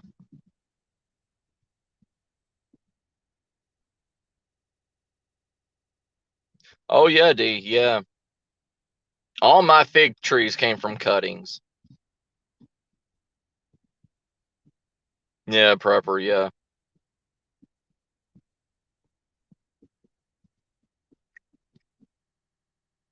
Nice CR. Yeah, D, yeah. Yeah, mushrooms. See, I fear mushrooms so much. Like, I'm not that knowledgeable on mushroom foraging. So I fear picking the wrong ones. You know what I mean? I haven't I haven't in depth truly studied mushroom foraging.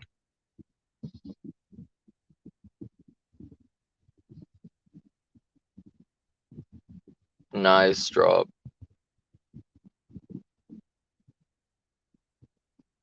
Oh yeah, iron, yeah. Always look for wind power and solar power places. Yeah. We were talking about microgreens drop, yeah.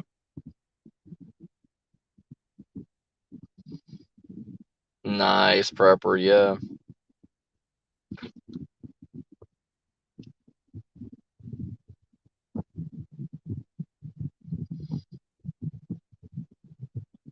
Yeah, Iron. That's one of the major things. A lot of empty properties are all over the place.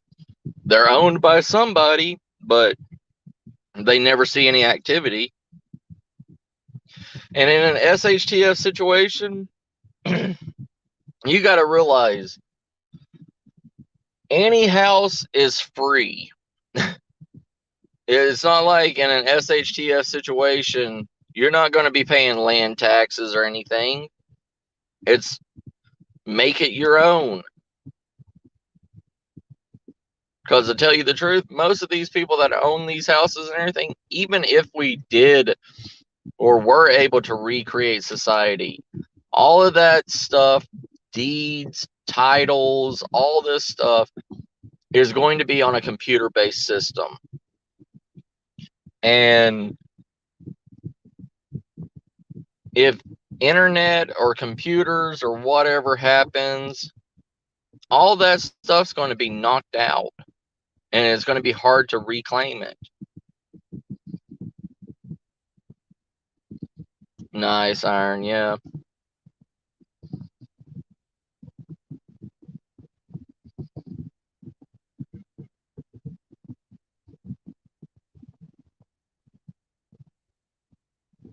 Oh yeah, drop. That's what that's what the farmers in Mexico used to do. I mean, they would urinate on their gardens.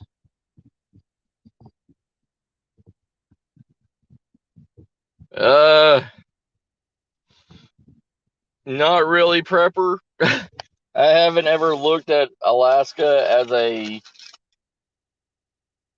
homesteading community.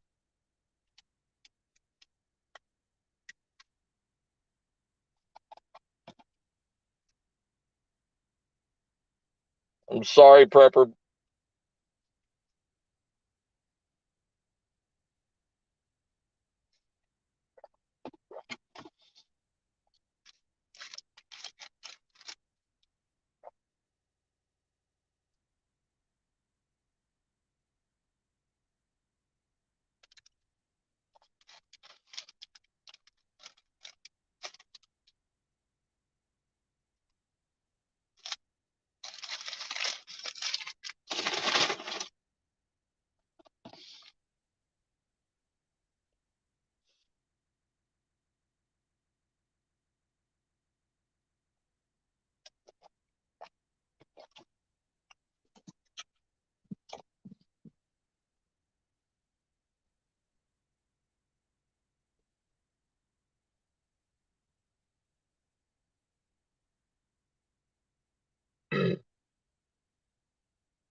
Right, drop.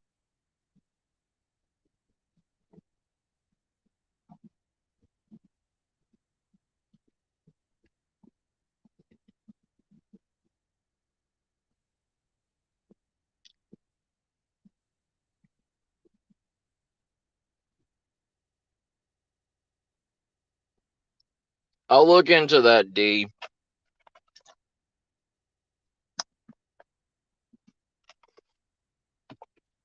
Yeah, it was just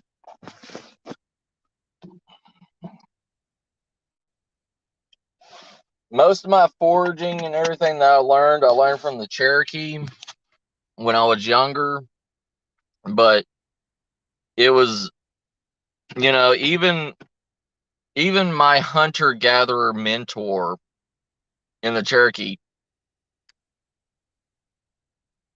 he would not use mushrooms at all. Like, he said mushrooms are so easily misidentified and can kill so easy and painfully. And me knowing that at 6 years old, that if I eat the wrong mushroom, I could die a painful death. No, I'm good.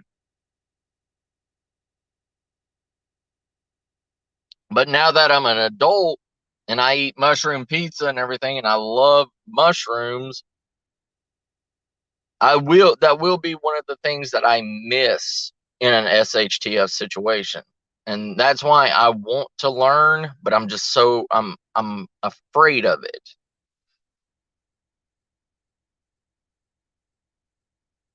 Oh yeah, prepper, yeah. I use chickens all the time.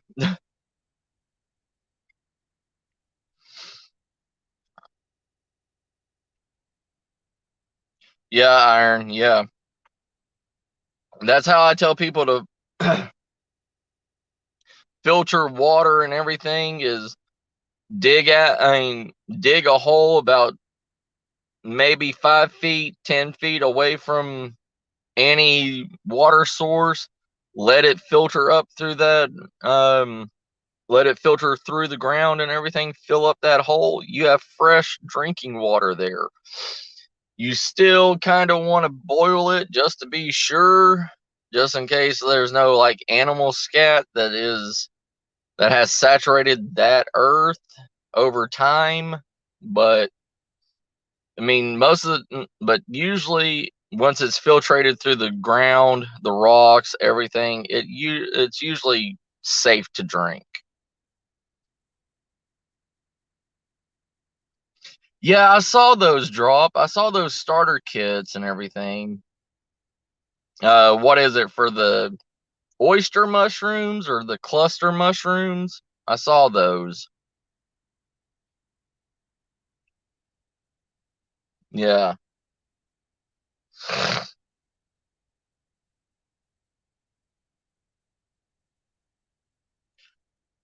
See, I've heard of the bishop rule, but I don't know what that is in dowsing. I know the idea of dowsing. I mean, I've used dowsing rods to find water sources, but I don't know what the bishop rule is.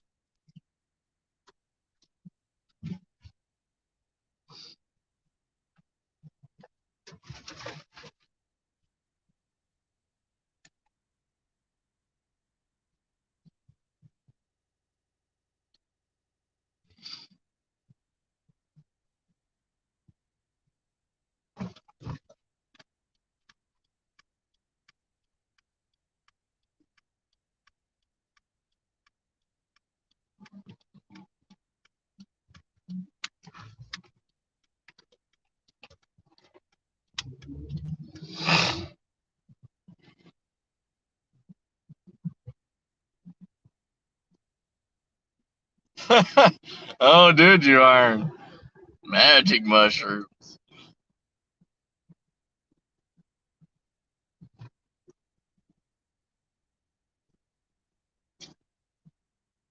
Nice, prepper. Nice.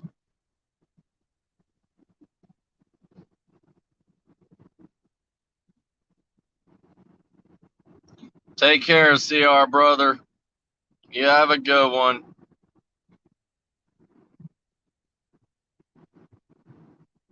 Yeah, I'll be ending this. I'll be ending this here shortly once I get home. But see, this is the knowledge. This is what we are discussing right now, is the knowledge that we need to bring to the prepper community, the prepper groups. Because if you go to other prepper webs, channels or whatever. Hey Eli, how you doing, brother?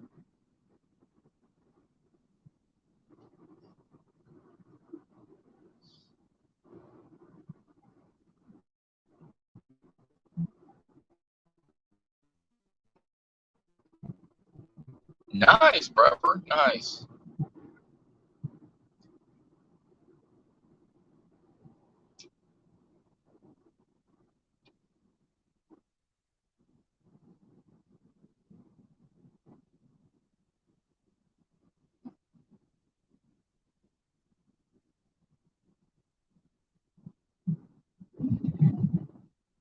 Nice.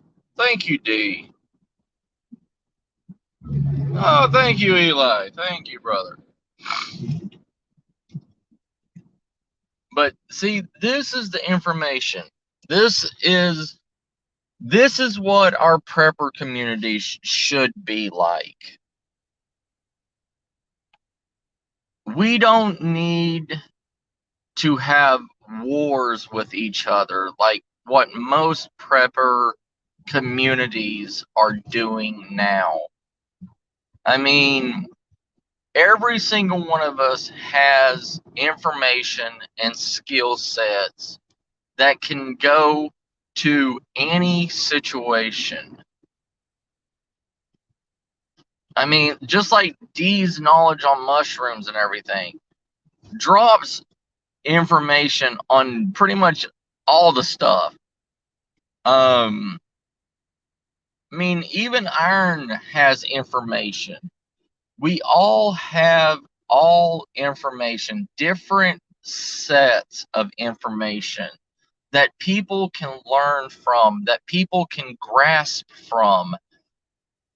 Especially, I mean, it may be an overburden of information at one go for basic people that are not truly preppers, but they want to be able to survive certain situations, you know? It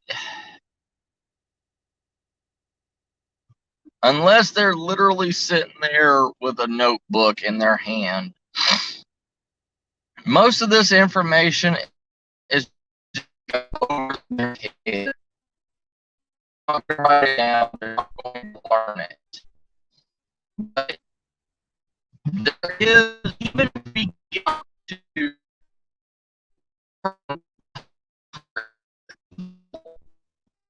one person, makes a difference for the community. That one person may be in the SHTF situation that we are preparing for in their lifetime. We may be dead before we ever see an SHTF situation. And that's true. I mean, look how many people have been prepping since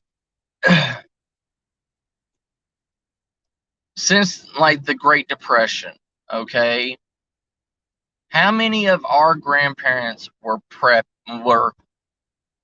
AKA preppers or AKA homesteaders that taught their grandchildren how to can, how to take care of themselves, woodland skills, stuff like that that needed to be learned. But they themselves never had to experience another SHTF situation. Like my grandparents died before any other situation happened, but they lived through World War II, the Korean War, the Great Depression, the Dust Bowl. They lived through all.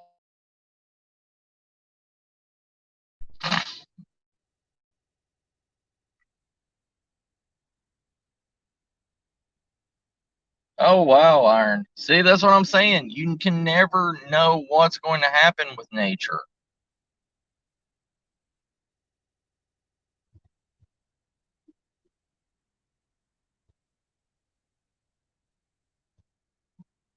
Right, D, right. Yeah, yeah, Drop. I mean, the third generation back, which is our grandparents, they survived through all that stuff to make it to where we should not have to be in another SHTF situation. But on their broken backs and their broken willpower,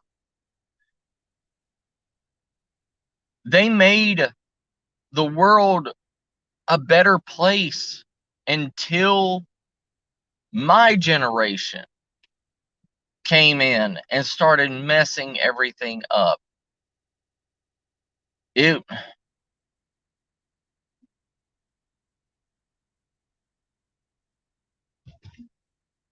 it only takes one generation to put the world into an SHTF situation.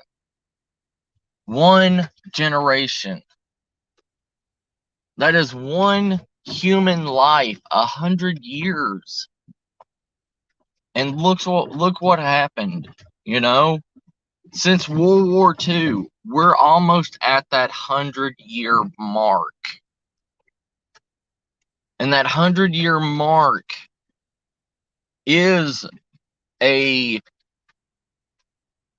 situation of SHTF that could and maybe will happen.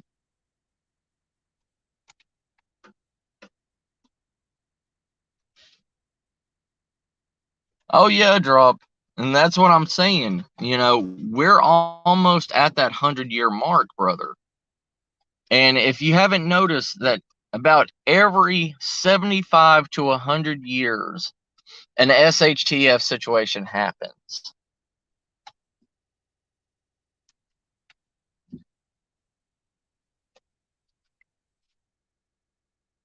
Oh yeah, yeah, Iron.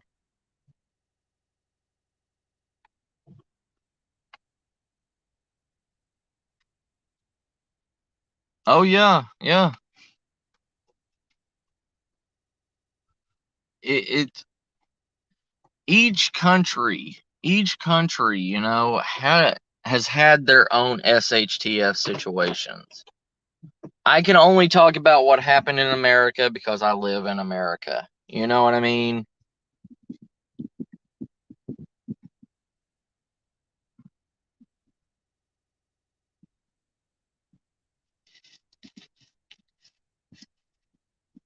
Right.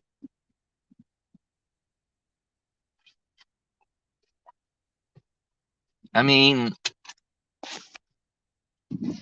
like people here in America, you can just go to the grocery store and see how bad the distribution is failing. My grocery store here, it's a local grocery store called HEB.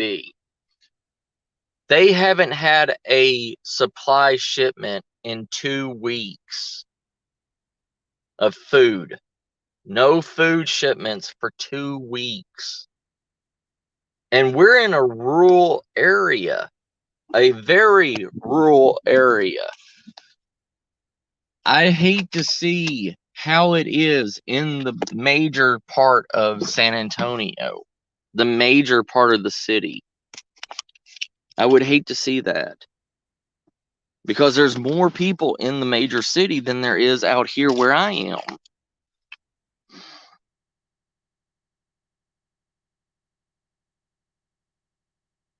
Oh, I'm sorry to hear that drop. 7 out of 8 brothers. Wow.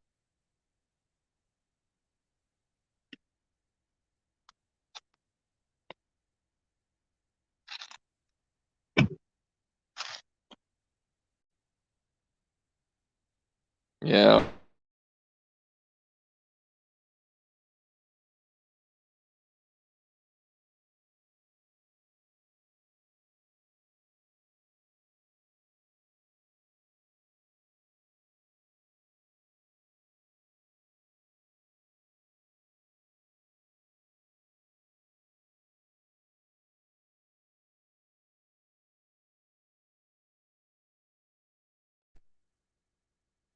Hey, Steven, how you doing? Sorry about that. I had a phone call on my that was coming through, and it muted me for some reason.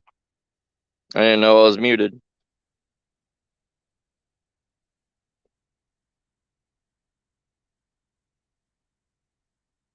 Right, D. Yeah. How you doing, Steven, brother?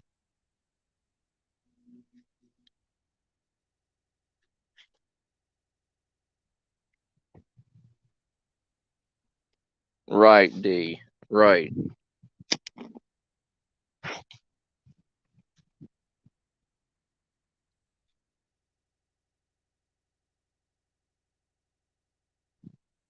Nice drop. Nice. That's cool.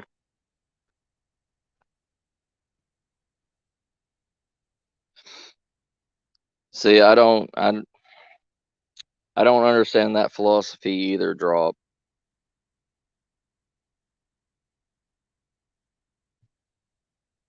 Yeah, Iron. Same here in my family too.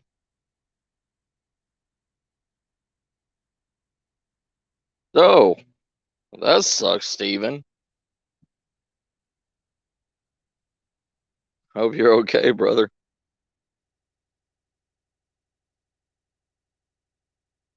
But I believe, like what Drop said, you think something's happening in April. Well, don't laugh at me, but I'm in the paranormal community, in the cryptid community, you know, and it's funny that you said that something major is going to happen in April, because a lot of people that talk to spirits with their SB7 voice boxes and stuff, um the spirits came through saying something big is going to happen in April.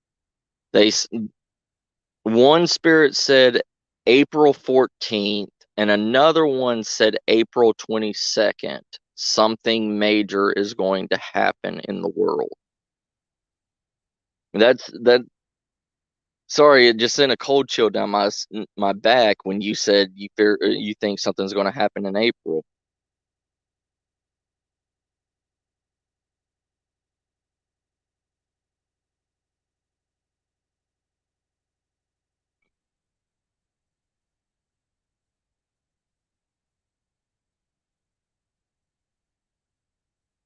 That's true also, Iron. You know, you can't grow food without land, and all the old farmland and everything has been sold out to major uh, building places to either make land for Walmarts or land for apartments. Or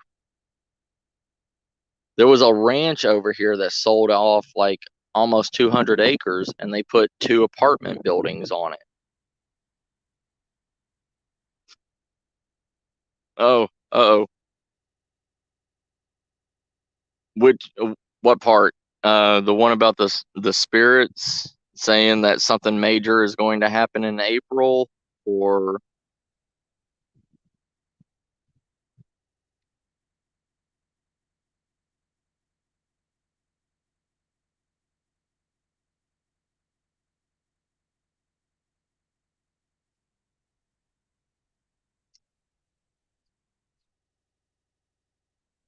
Yeah, you could see. I call it wild growing, but yeah, drop the spirits on the spirit boxes because I'm in. They said something major is going to happen within the 12th of April and the 22nd of April.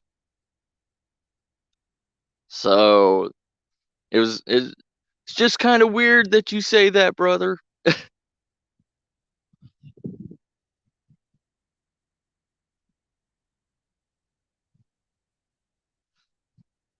You may have another kind of ability.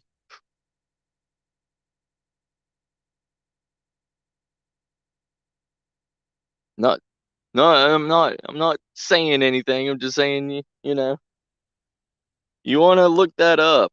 Look it up. Like people have had spirit box sessions and spirits have came through saying that something bad is going to happen between April 12th and April 22nd, but they don't say what it is.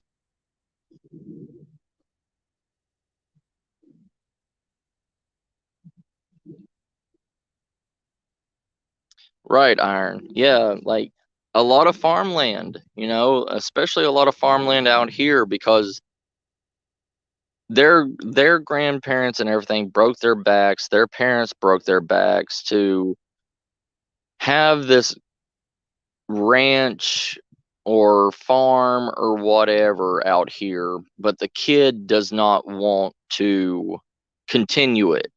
So they could get more money, yeah, like millions of dollars of money just selling out to these people that take these loans and sell all their property out to a small time businessman that wants to put up apartments on it instead of using it for what it's supposed to be used for.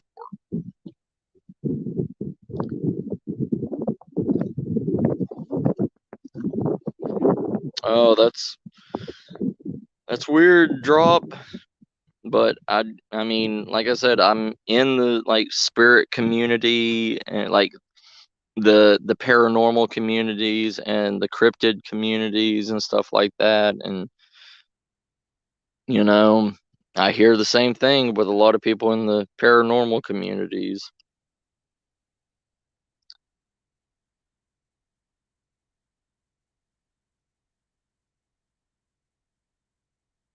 Oh yeah. Dave, hey big bro, how you doing?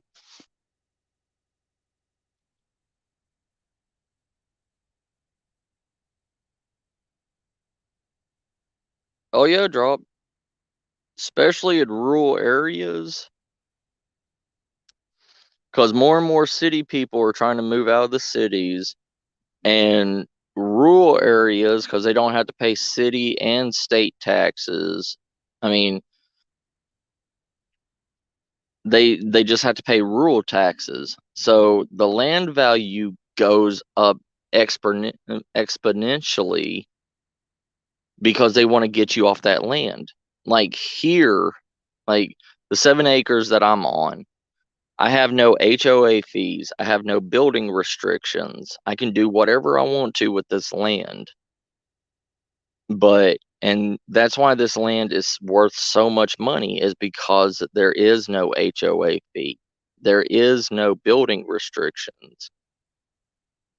People could come out here, demolish everything that I did, and put up a multi-million-dollar house.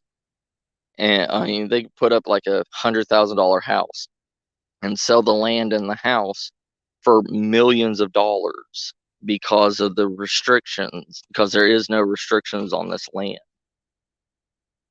Oh, I'm doing good, big bro. How about you? Oh, you already said good.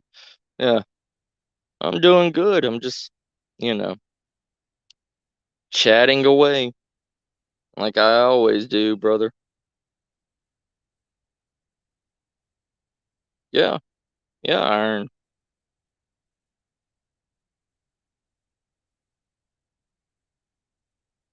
Right, drop. Yeah.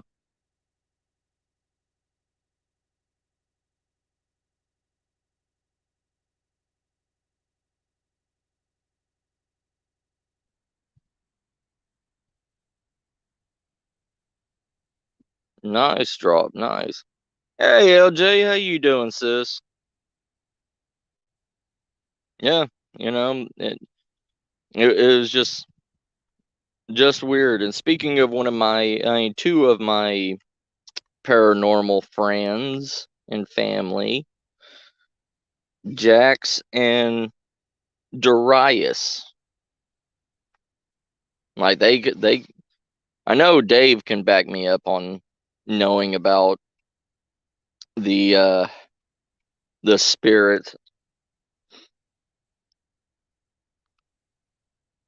but yeah, like it's just weird that lately the spirits have been talking about April 12th through the 22nd, something bad is going to happen.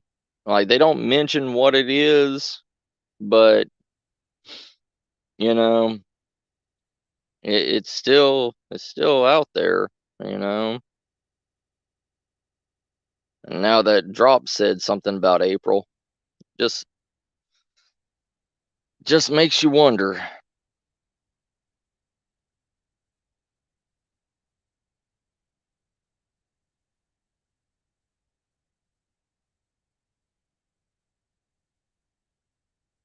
Yeah, D. Yeah. I mean, people don't understand that in their front yard and backyard, there's over 100 different edible plants in just your yard alone. But but here's the thing. What do people in cultured civilization do?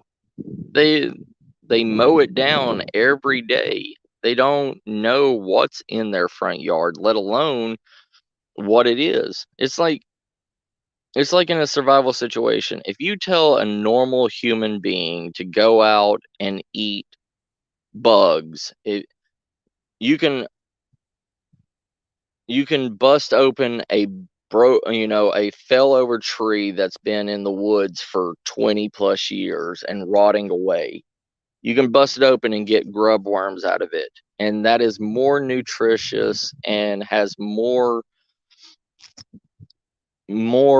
nutrients in it than any of these MREs that you're packing away in your body. But you tell that to a normal individual, they're going to say, "That's disgusting. I would never put that beside my mouth." Well, half of the food that you're eating is processed in a factory that has rat droppings and rat hair and also insects in it.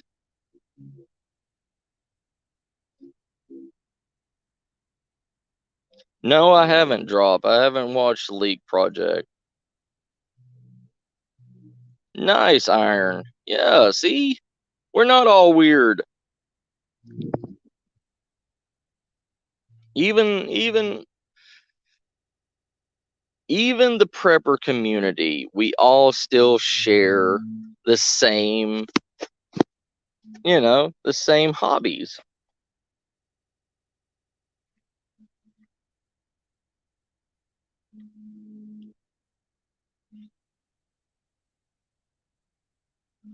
No, like there's been about 20 spirit box sessions and everything about spirits saying that something bad is going to happen between April 12th and April 22nd.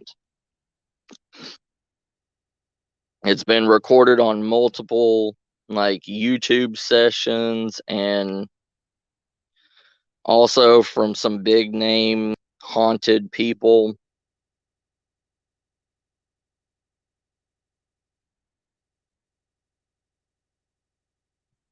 Oh yeah, Iron, yeah. All kinds. See? See, Jack says I'm weird. Yep, because I brought in the bugs.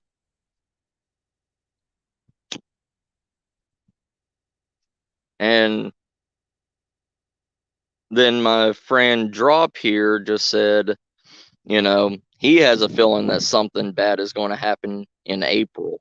So that's why I brought in the paranormal stuff into it. No, I didn't run it by you. Love you too, big sis. Oh, God. We know you're special, Eli.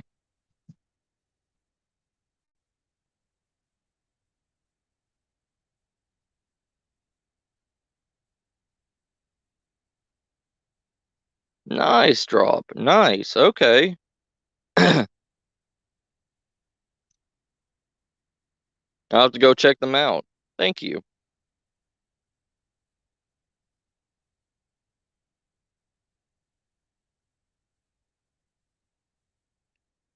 I think Dave left. I think he just stopped in to say hi and bye. Oh, hey, Wolf brother. How you doing? Oh, there he is. Welcome back. Welcome back, Dave.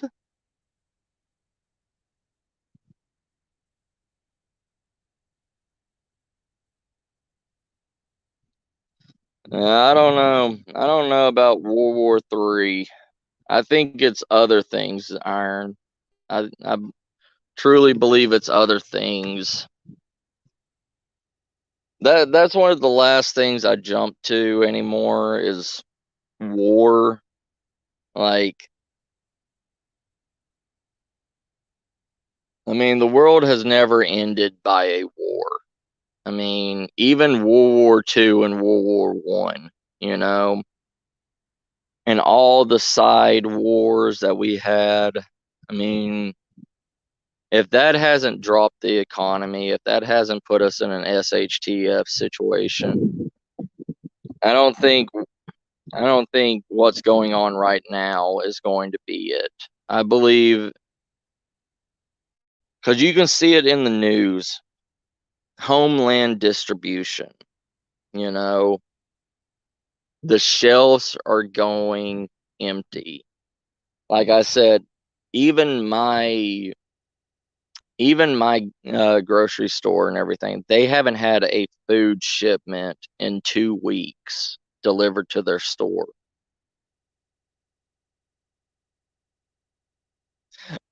I know, Dave. I know. I just thought you were chilling out in your bat cave. It's good to see you back here, sir.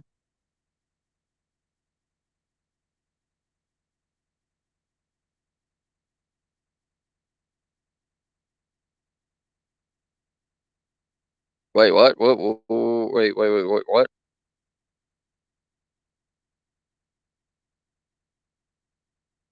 Who? Oh, I'm sorry, Eli. I'm sorry, Drop.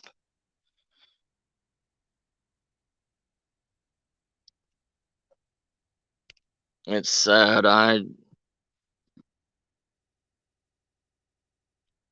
Nice. Nice. Shotgun cleaning, brother.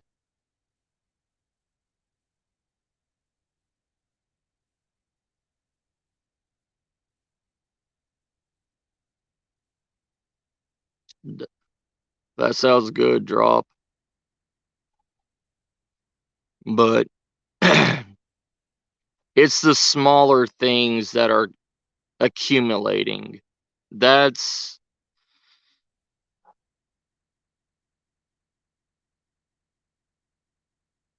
that's true, sis. That's true. It does. But in the reality of everything, it's always the small, minute things that stack up to bring down great civilizations. I mean, look at all our distribution problems.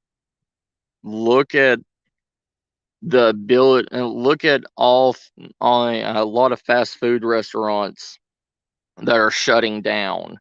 because they can't get distribution. Look at what's happening now in the chicken processing factories with the new strain of bird flu that's hit chickens. I mean, they're even saying now that in West Texas that um, mad cow disease is hitting a lot of longhorn steers. Look at the wilderness population, the zombie deer virus that's happening and transmitting to deers. That outbreak has gotten worse over the last 5 years now. There is a lot of things that's happening in this world that is so minute and going under detection.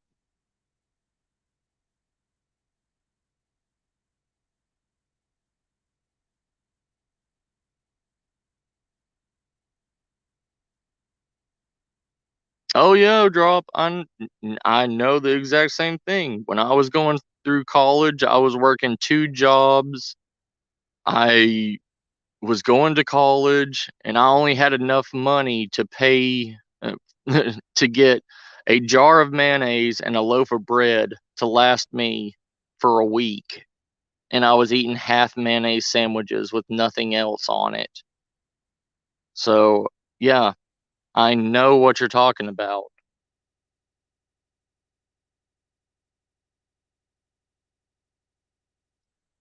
Oh, don't worry, Jax. I got a freezer with your name on it, sis.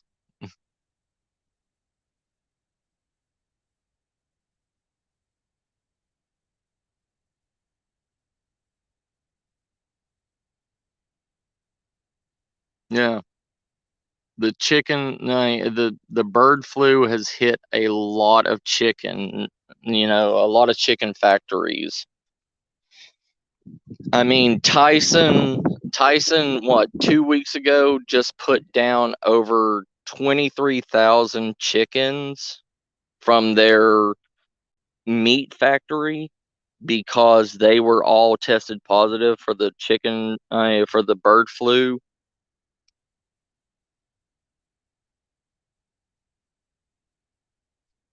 Right, right, Wolf.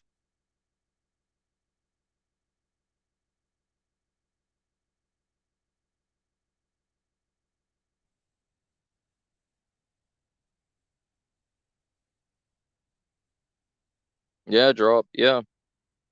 I mean, this is the stuff that we need to look at. This is, it's not scare tactics. It's not fear mongering that I'm trying to do. All I'm saying is,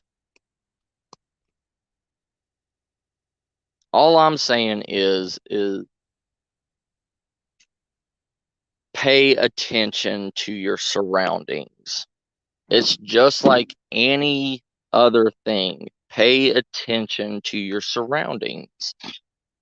Look at all the small, minute details that go on through, just like General Mills. Okay. General Mills has shut down 3/4 um, of its factory.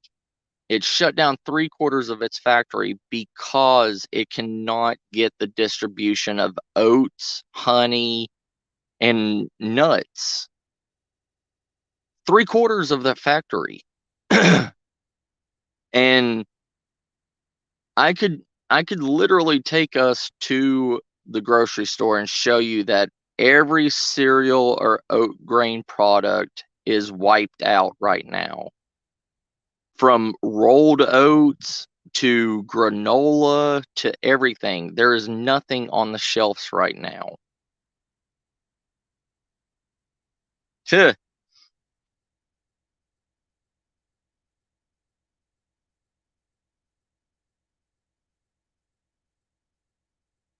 Why would I scare you, Jax? I am a calm, soothing, reliable, trustworthy voice. I would never hurt anybody. Oh yeah, Carl. See, over here in America, mayonnaise is dirt cheap.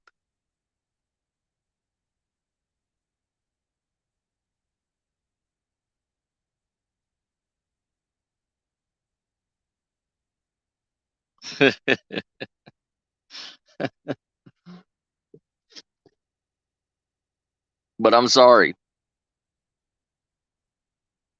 If push came to shove in a SHTF situation and food was so scarce and unreliable to obtain, I'm sorry, but I would become a cannibal. Everybody and anybody would be on the menu.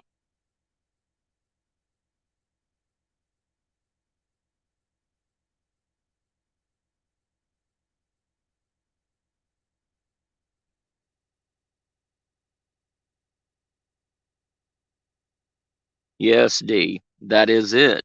The main distributions are going to the major cities. But if you look, like, since you're in a major city, look at the smaller mom and pop grocery stores. Like, if you have any ethnic grocery stores or anything like that, go look at those places. Um, there was a TikTok that came out last month in Cincinnati, and they were showing a lady was getting her groceries for the week, and a 10-pound pack of beef ribs in Cincinnati was $300 for just a 10-pound pack of ribs, and there was only 4 of those in the cooler, but $300 for a 10-pound pack of beef ribs.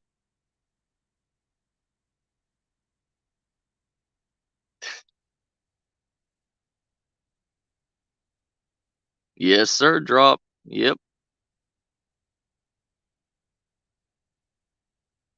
Oh, Eli, there's no running from me.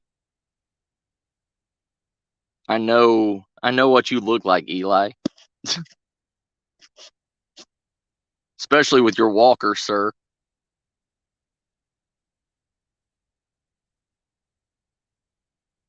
Yeah. Used to, you could do that. You could put processing videos and stuff like that on YouTube, Carl. But you can't do it anymore because you can get red flagged by PETA.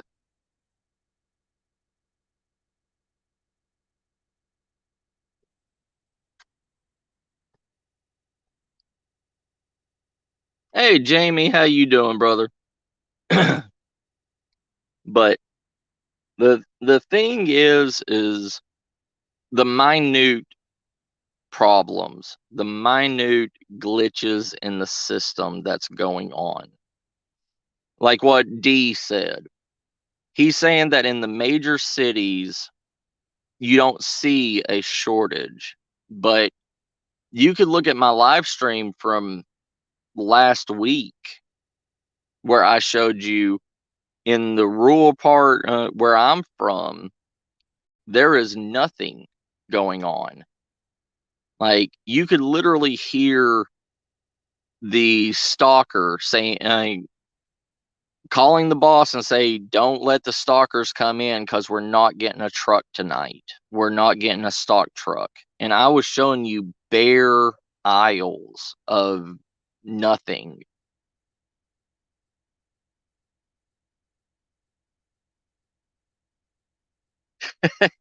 Drop. No, no, I'm not going for any skinny meat. No, I need some good marbling in my meat.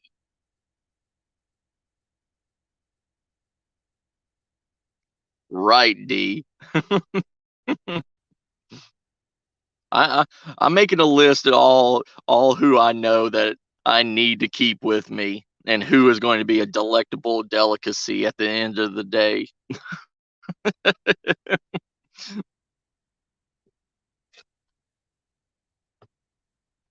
Oh yeah, Jason.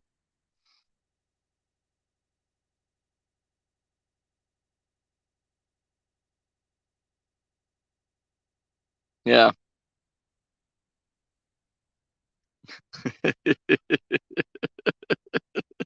yeah, you're good, Jason. You're good, brother. Don't worry, Jason. You will see Jack still alive, but missing a few pieces, because the bad thing about human anatomy is when a human dies, they already start a decomposition. So the best way to preserve human meat is to keep the human alive and slowly strip the body of the flesh while they're still alive. And there's plenty of psychedelic herbs and mushrooms and everything to ease the pain. Like, we can make a wild lettuce tincture that's probably about the same. It has the same tendencies as morphine. So we would give that morphine to the people that is on the chopping block per se. I know, Carl. That's what I'm saying. You will be alive in my cannibalistic psycho circus.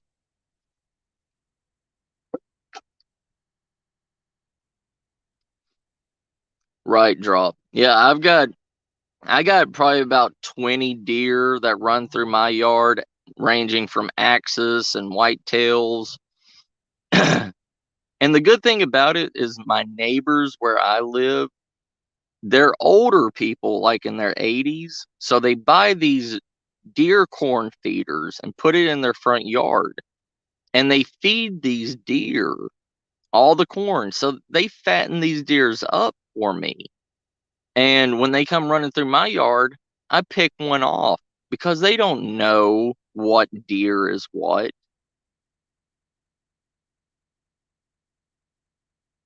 See, see, thank you, D. See, D has my back.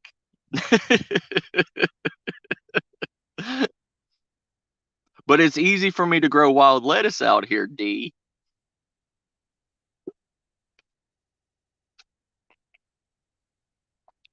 No, Carl, there is no wild poppy out here.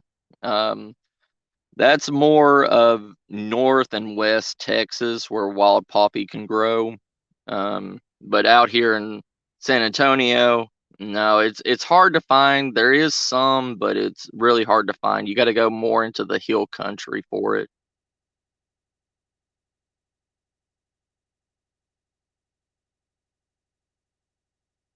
Right, drop, right. See, you see that's another thing. You cannot preserve human meat like you can pork. You can't smoke it, you can't boil it. Um like you can salt human meat, but the thing is it doesn't have enough it has too much acid in the skin. So if you salt or try to air dry it or you try to smoke it, try to turn it into jerky, it will still continue the decomposition of it, but instead of it lasting about a year like regular jerky will, it lasts probably about 6 to 4 months.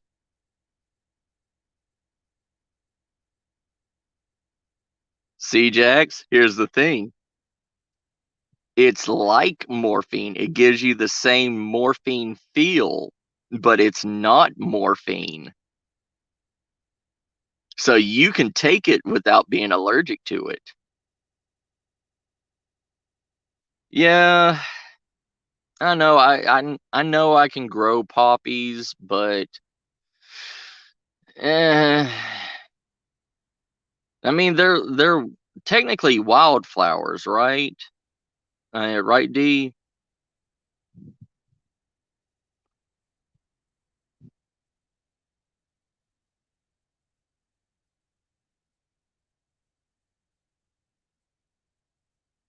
Yeah, Carl.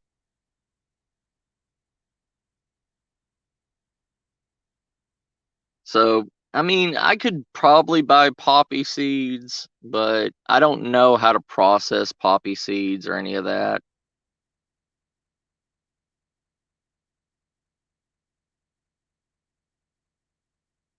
Yeah. See, that's what I'm trying to say. Like, you have to do self-assessments, especially with these preppers and everything that don't know what they're allergic to. Because a lot of people have never had to take major over the counter synthetic drugs or anything like that. So you may not think that you're allergic to any drug until it actually goes into your system. And it's bad to stock up on one drug and never taking it before. Then when you need that drug, you take it and you end up swelling and getting a swollen throat and dying from that medication that you stocked up on. And I believe that's what's going to happen with a lot of preppers. They are going to die. They're going to get in a situation where they have to take a medication that they know nothing about. Say that they go and raid a pharmacy or something like that, and they stockpile on all this kind of medicine, like they do on The Walking Dead, LJ. They just go and just grab a shitload of medicine and know nothing about it, and then they just try to give whatever to anybody.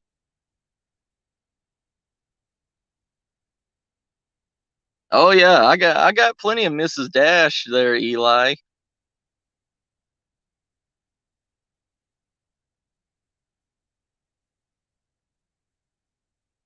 Yeah.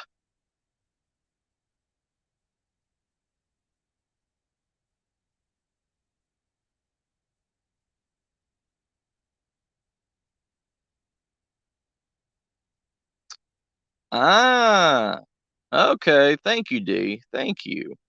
See, I knew there was a pod or something. I knew it had to do something with the seeds. I just, eh,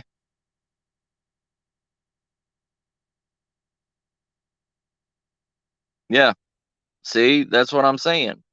And that's going to be a major killer of a lot of people during an SHTF situation. They are going to take the wrong medication and their body is going to react to it in a wrong way and they're going to die from it. Some butt rub? Yeah.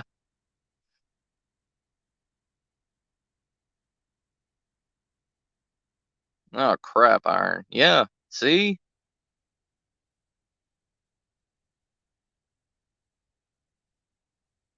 Oh, oh, Eli. Seasonings are just herbs, brother. That's all it is. It's wild grown herbs, basil, thyme. Everything was wild herbs. Ah, okay, D. Thank you.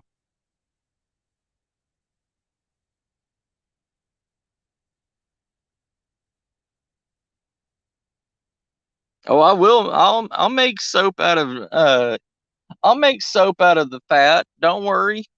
Yeah, good human flesh. It came from humans. It's got to be good for you.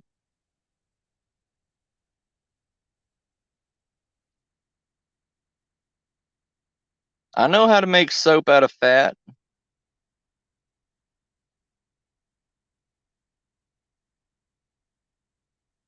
but yeah, there's a lot of things that need to be looked at.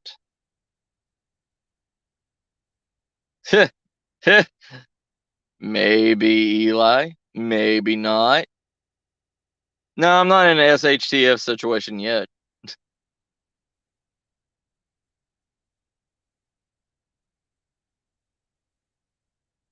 Yes, sir. Yes, sir, Jason. Yeah. Soap candles, fat candles, everything and anything can be reused. I mean, there is not one thing, because we are animals. We're animals just like a deer, just like a pig. We are a domesticated animal. And you can harvest a human the same way as you can harvest any wild animal.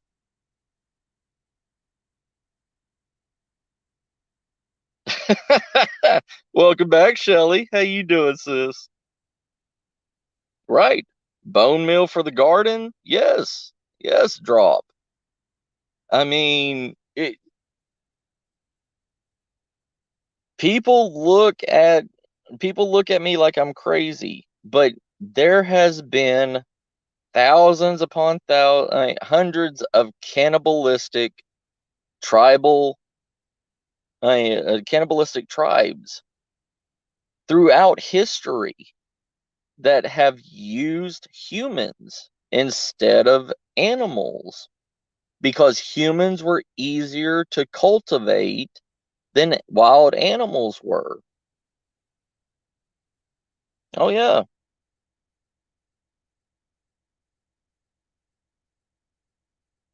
yeah, D, yeah. Hey, you you gotta kill me first, Jax.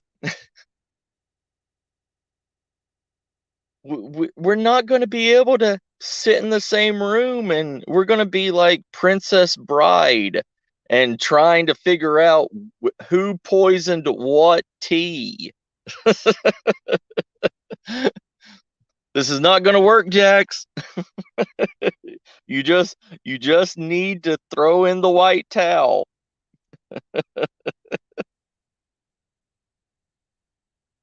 That is true too, Drop. Yeah.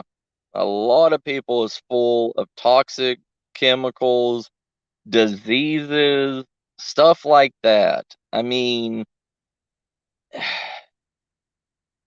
and but in an SHTS situation, I mean, if wild game and everything else is just so scarce, is so rare, the only thing left to turn to would be humans.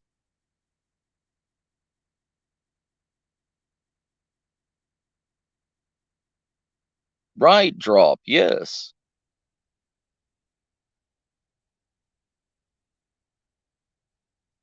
Hey, when it comes down to it, Eli, I will.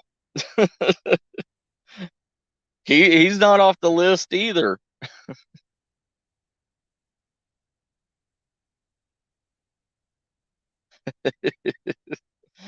Oh, Jax.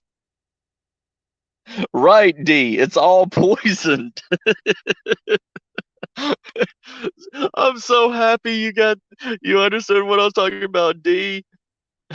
That's how me and Jax is gonna be. We're gonna be sitting at the same table. I'll be like, "You want some tea, Jax?" And she'd be like, "Well, let me pour it for you." I'm like, "No, no, no, no, it's okay, I got it."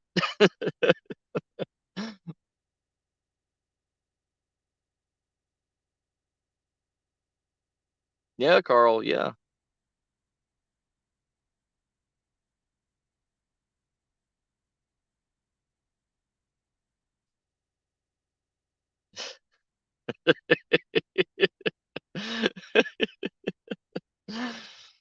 I'll probably open up a panel here in a second, but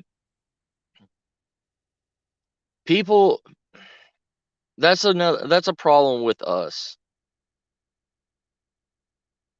Yeah, right. But that's a problem with us, with the majority of preppers. They believe that everything is going to be hunky dory. It's going to be a wonderful rainbow ride because they've got food to last. They've got the gear to survive, but they are not looking at the after effects of when food runs out. Because here's the thing, if you have a year to 2 years of food stock in your house, in your preps, and you finally go through the 2 years of food, you have to realize what's going on in society during that 2 years that you have locked yourself into the house and hermited your way away from everything. In that 2 years, say like in San Antonio, yeah, we have 4 million people in San Antonio. Say something goes off and 3 million die, and there's still a million people out there. You know how long it would take for a million people to die off and not have any survivors left. And during that 2 years, all of those survivors that is in the major city are already fighting, already killing each other, already pulling all the stocks away from everything, making gangs, making marauder groups, taking over grocery stores or a food factory or whatever, and surviving on that food. And after you run out of your food in 2 years, you have to go into that crazy, messed up world. Oh, were you? Were you, Eli? I got you, brother.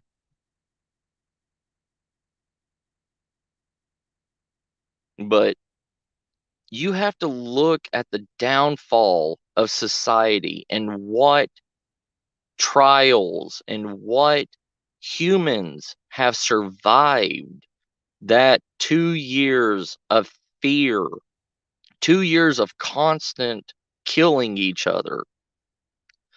And you're sitting there in your house like a sitting duck. You haven't had to kill anybody. You haven't had to scrape for anything. You haven't had to actually wake up. You're living in your bubble. And when push comes to shove, those people are already hardened. Those people are already killers. They won't think twice of putting a bullet to your head and throwing your dead carcass to the dogs and taking all your gear because you have never had to fire on anybody. And these people have been protecting their headquarters, their castle, since day one.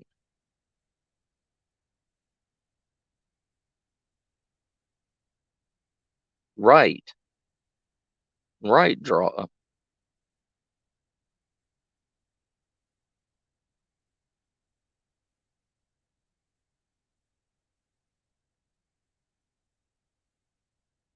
I like to hear that, dear D.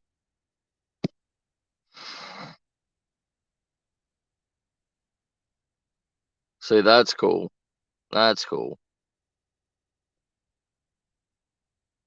Yeah, I mean, you have brown meat, Eli. That don't change the flavor, sir.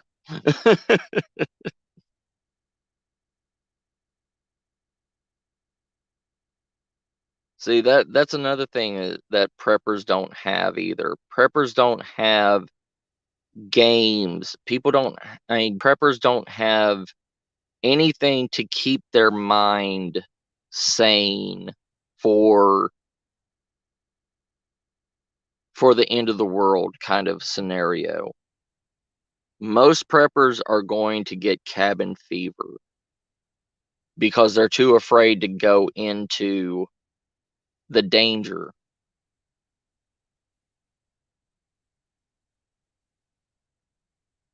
Yes, I have, Eli.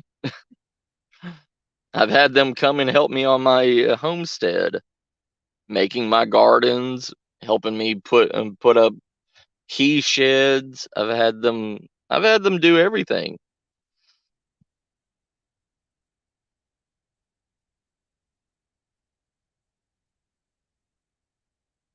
Paul Stamens. Okay.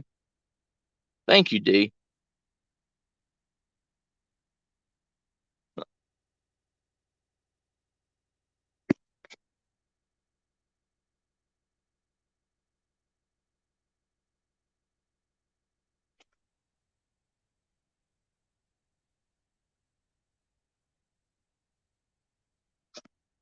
All right. Yeah.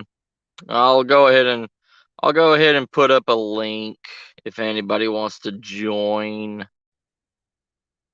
It's a StreamYard link, so if you don't have StreamYard, it won't let you come up. But I'm going to put this in the chat. I can have like 10 people on the chat, so just letting you know. Ooh. And I'll let y'all be able to talk and do whatever. And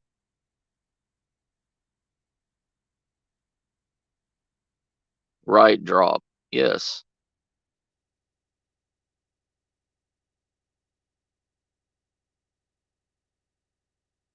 Nice, D. Thank you, brother.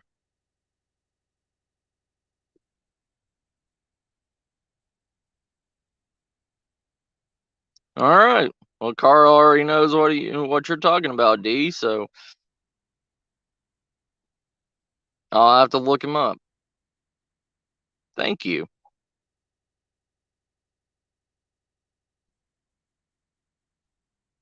So if there's a wild LJ out there that wants to talk,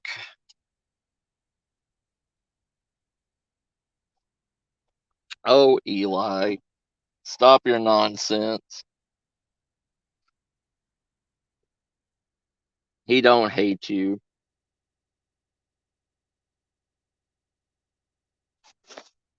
But I do need to send him a message. Give me a second. Be right back.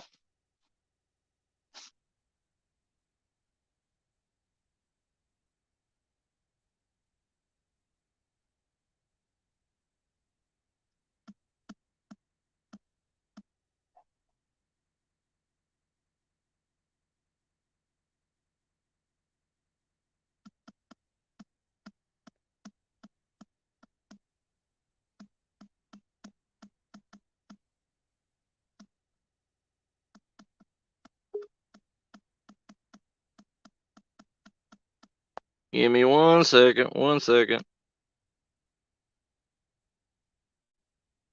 I heard that beep. Where? Cool. Hey, brother.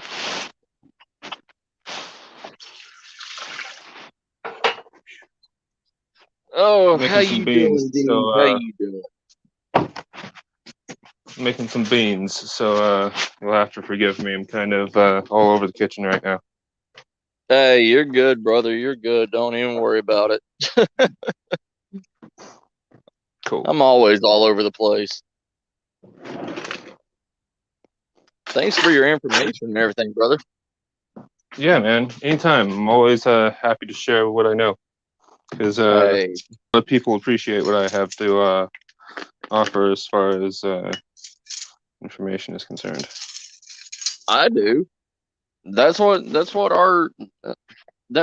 my community and my my channel is all about is we learn from each other because everybody has their own skill set, and we all don't know everything.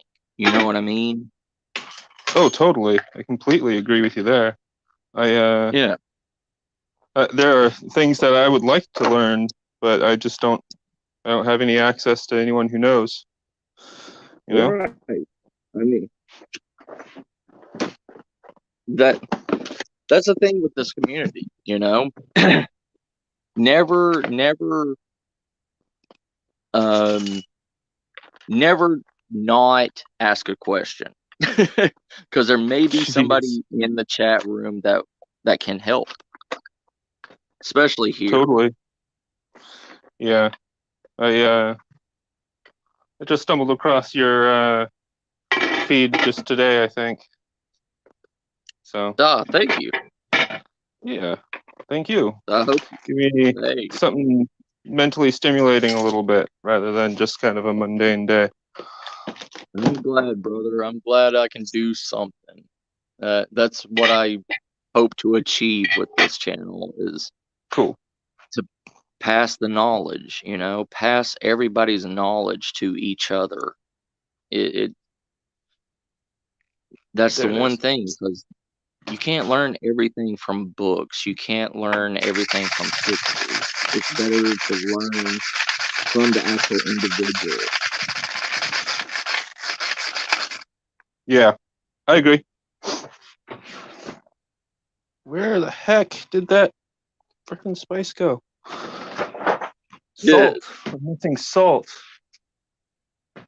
Oh, The you're like good. one thing I can't forget. Oh man, beans do not come out the same if you don't add salt. Tell you what. Right? And like in an SHTF situation, all the stuff like salt and everything, spices is going to be a rare economy again. Like like 1,000 years ago, salt was literally worth its weight in gold because of the flavors it added to food. There are still some very And expensive salts in the world. There's oh yeah, there's a salt from I think it was Kenya that they're getting from burning river reeds. It has a particular really, umami flavor to it. Stuff's yeah, going for about $1 a tablespoon. Most really, expensive salt that yeah. But that's all the locals, crazy. they know about it and they all buy it. They think it's like fucking tits. Good stuff. Nice, nice. Yeah. I like. There's a specific salt that comes from Maine that they capture from the the wind coming off the ocean, and I want to try that. Like it's supposed to be like the purest form of salt, like sea salt, It's sea salt. and Okay. yeah, I can like see they that. collect it just from the wind. Sounds good. Very Yeah, interesting. Sounds like some very fine crystals. right. Yeah, I don't know much about it. I heard a quick like 5-minute news article on it, but haven't heard anything Hmm. about it since. Then there's also purple salt, which is done by Yes. like smoking and bamboo, I think, or something like that. Yeah. It's also a salt that's disappearing, I think, because they can't find people who are willing to do the labor for it. Yeah. Another rare Yeah. salt, though. Yeah, there's so many.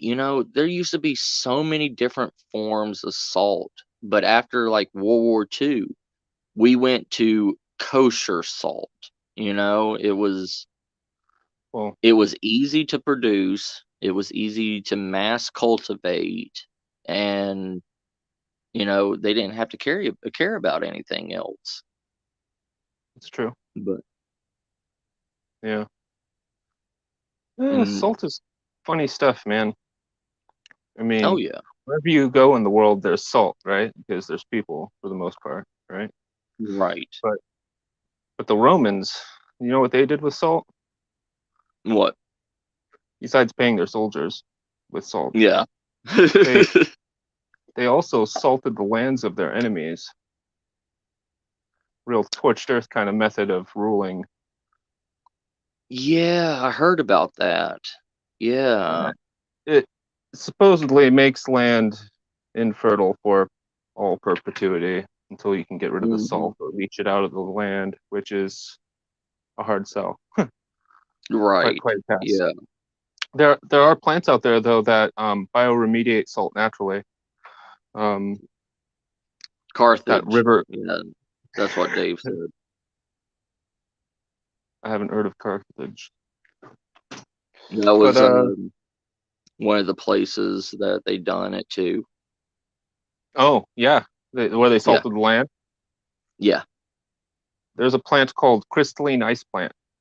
I've got a little Uh-huh. bit growing here and there just for shits and giggles. I live kind of close to the coast here, Right. and this crystalline ice plant bioremediates salt as I think it's its form of spreading, its way to make new ground for itself, because it sucks up all the salt from the soil and puts it in its leaves. And then as the plant dies, it puts all the salt on the top of the soil where it's spread. What's And going on? that's where its seeds are being too. So it starts all the whole new cycle with seeds being further out, further out, further out constantly because the area's getting salt on the top, on the surface. I can't get enough of Second Star here, apparently, because I'm back already. Hey, CR brother, how you doing? Hi. But I like that. I like that idea, D. Well, if we could use plants that bioremediate salt, maybe we could use the plants as a source of salt potentially. Right. Like they burn the reeds in that part of Kenya or whatnot for their artisanal salt. You could do the similar Yeah. thing with this crystalline ice plant potentially, suck up the salt from the land itself and make the land more useful in time, be able to maybe grow other things on the land. Yeah. Yeah. That's a really good idea. See, that's what I'm talking about. Like repurposing and remaking the land for the after effects of SHTF. You know, it's because this world, once it happens, once civilization falls, once everything stops being produced and mass produced. What is that, CR? Well, you were saying, stuff, right? Yes. Stage props. Stage props. Oh. Gotcha, brother. Remember what I said earlier? Yeah. Seeds? That's just an example of it. Oh, yeah. Just some seeds, a collection. No? That's his compost, I think. Oh, compost! Nice. Yeah. Dude, I've got a I've trick for you increased the guys. surface area on it, so it'll break down nice. quickly over time. Very cool. I had 4 pounds of it. I say had because I've put like 3.5 out there already. Nice. Yeah. Like you're using it as a top dressing?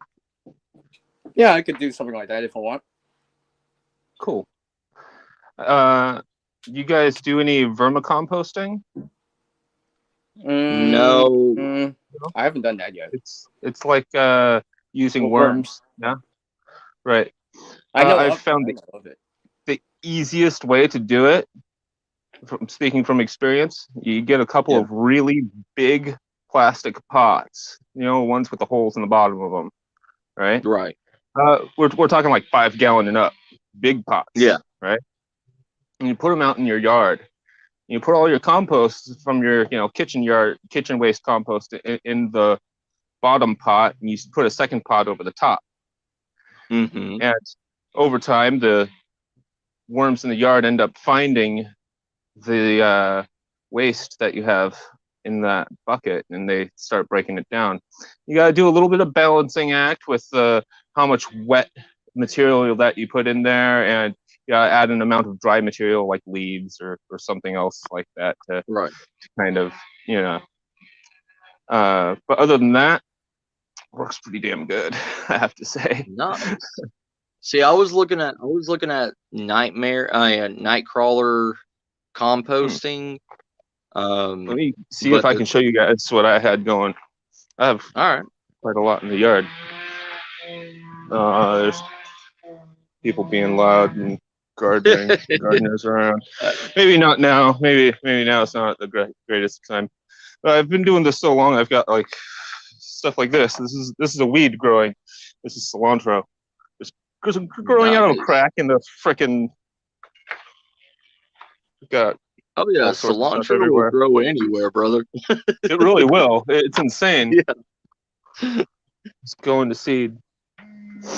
Bonkers stuff. Oh well, when the gardener is out of here, I can show you guys the vermicompost. It's pretty well done now, and I'm feeling more mobile. The anti-inflammatories I was given seem to be working. Nice. Yeah. See, definitely a very good thing. Yeah. That's one of the fears, like the fears that's going to happen in an SHTF situation. I don't really think the food is going to drive people crazy. I think it's the medicine that more people are going to go over the limit for, because you have to imagine how many people in a single family home that have a husband, a wife, and say they have 3 kids, children get hurt all the time. Not only do children get hurt, children get hungry too. Children consume a lot of food. Yes. They trying to feed kids. Oh man. So. Yeah.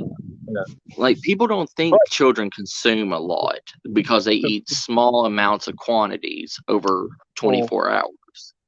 But the great thing about children is that they're very teachable. And you can teach them that if you don't have just a little bit of input in the land, just that tiniest little bit of input, like, putting a fig cutting in the ground, or planting some amaranth seed or arugula seed. Arugula is like a fucking weed. I've been breeding that out too. I have my own breeding projects with that one. It's kind of different, pretty unique. Nice. Go on. I've done a splicing kind of project. I cut off one of my peach branches, and I've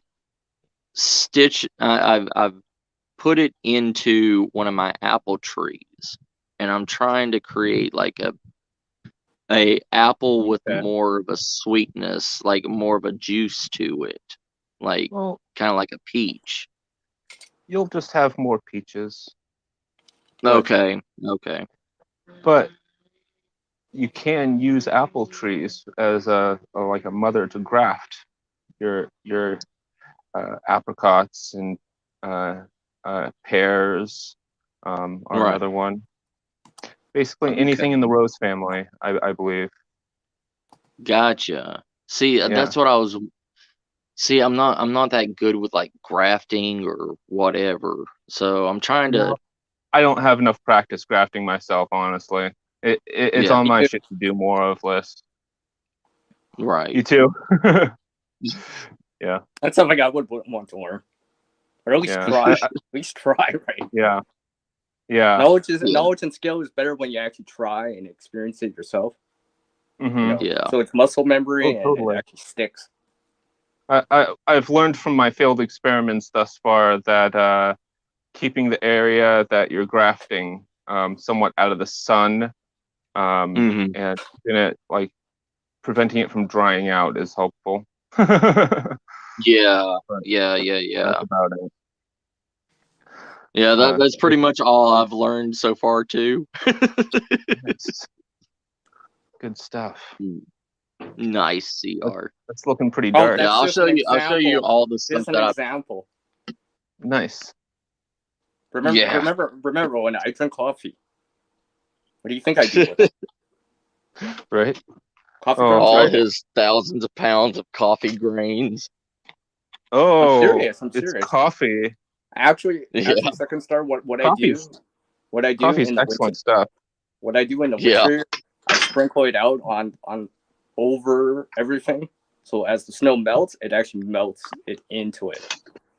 Interesting. Because the water will leach it into it and Well, actually help the snow melt that faster. makes sense. when SHTF happens, CR, you're going to have to reuse those coffee grounds. There's a mushroom called King Staphoria, a garden mushroom. A wine cap is another name for it, and they do a very good job eating compost. They make very high quality mushroom compost. Really? Yeah. Also, bees Huh. love the crap out of them.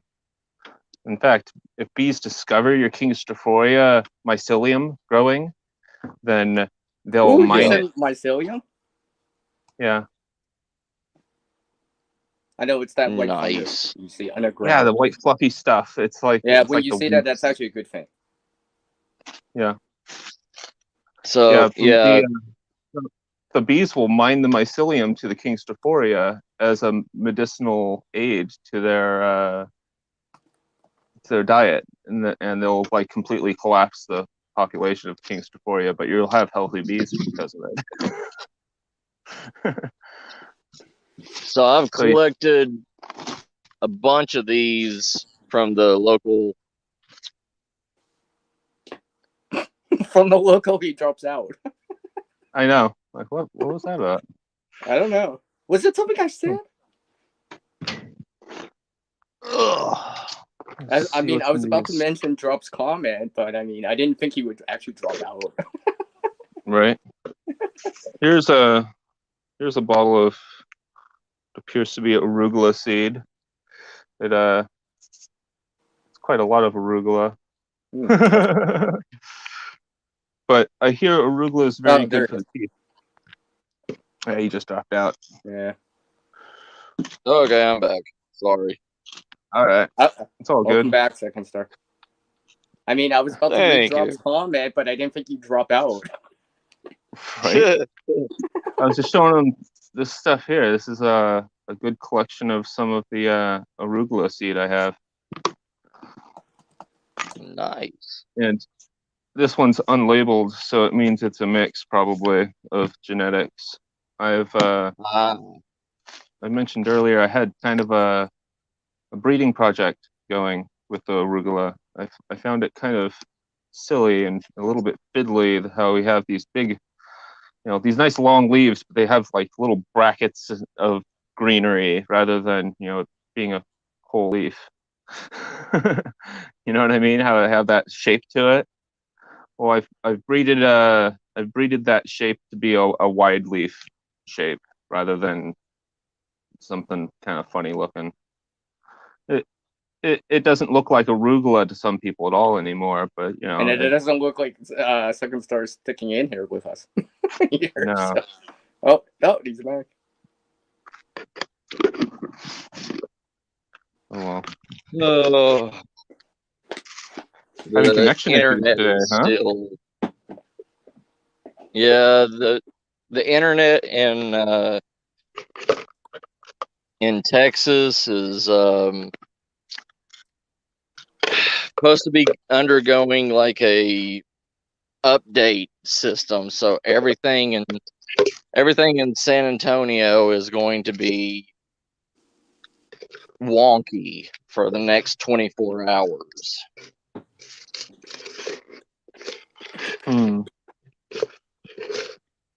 Yeah. Yeah, I've got I'm more surprised. seeds than I could ever plant myself, honestly. Right. Ever in my entire lifetime. I've got Yeah, and he just dropped out like a seed. I did? No, he did. Oh.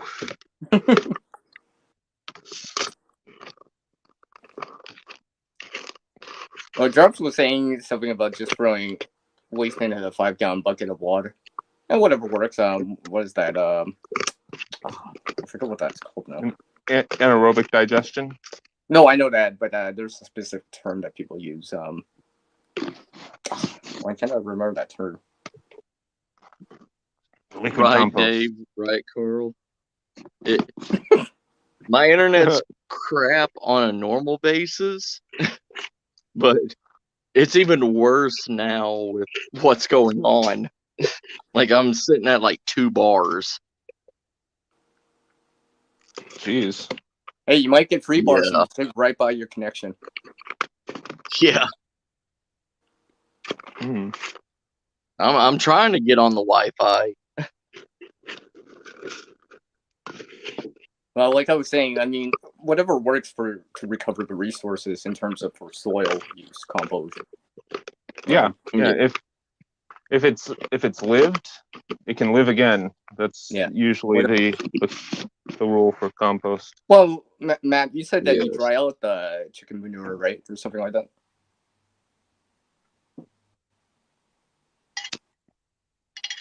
Drying the chicken manure? I think that's what he said before. Interesting. Yeah, I sunbake my chicken manure. I have a whole entire collection pan, and I pull it out and I empty it into a gigantic. It's like a twisting compost bucket that you let it sit and dry out. Then the heat collects inside of it, heats it up. Then every probably about 1 to 3 days, you twist it around, kind of like a cement mixer, and then probably about maybe a month to maybe 2 months, it should be fertile enough to be put onto whatever garden that you do.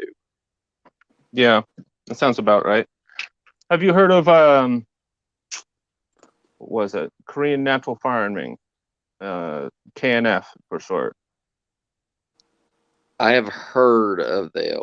Yes. It's quite valuable potentially, especially Really? the further on we get into this having problems getting fertilizer and etc. The Right. more we can recycle the nutrients that we have already, or potentially even bring in nutrients from outside in the form of, say, hey, you got a bird feeder and you're feeding local birds, sure, but they're also shitting all over your yard. you know Right. but the more we can connect Recover it. these, and recover the nutrients that are already there, potentially the better. Yeah, we all consume food of some sort, right? Vegetable matter and stuff like that. Yeah. And hey, Derek, how you doing? Sorry, I've been dropping out. Whatever, apple peelings, whatever, right? Yeah. Coffee grounds, eggshells, all that stuff. Exactly. In the KNF stuff, that they're saying to dissolve eggshells with a little vinegar. Yes. Oh yeah. It'll make it so it's more available for the soil, because the eggshells themselves are not readily available.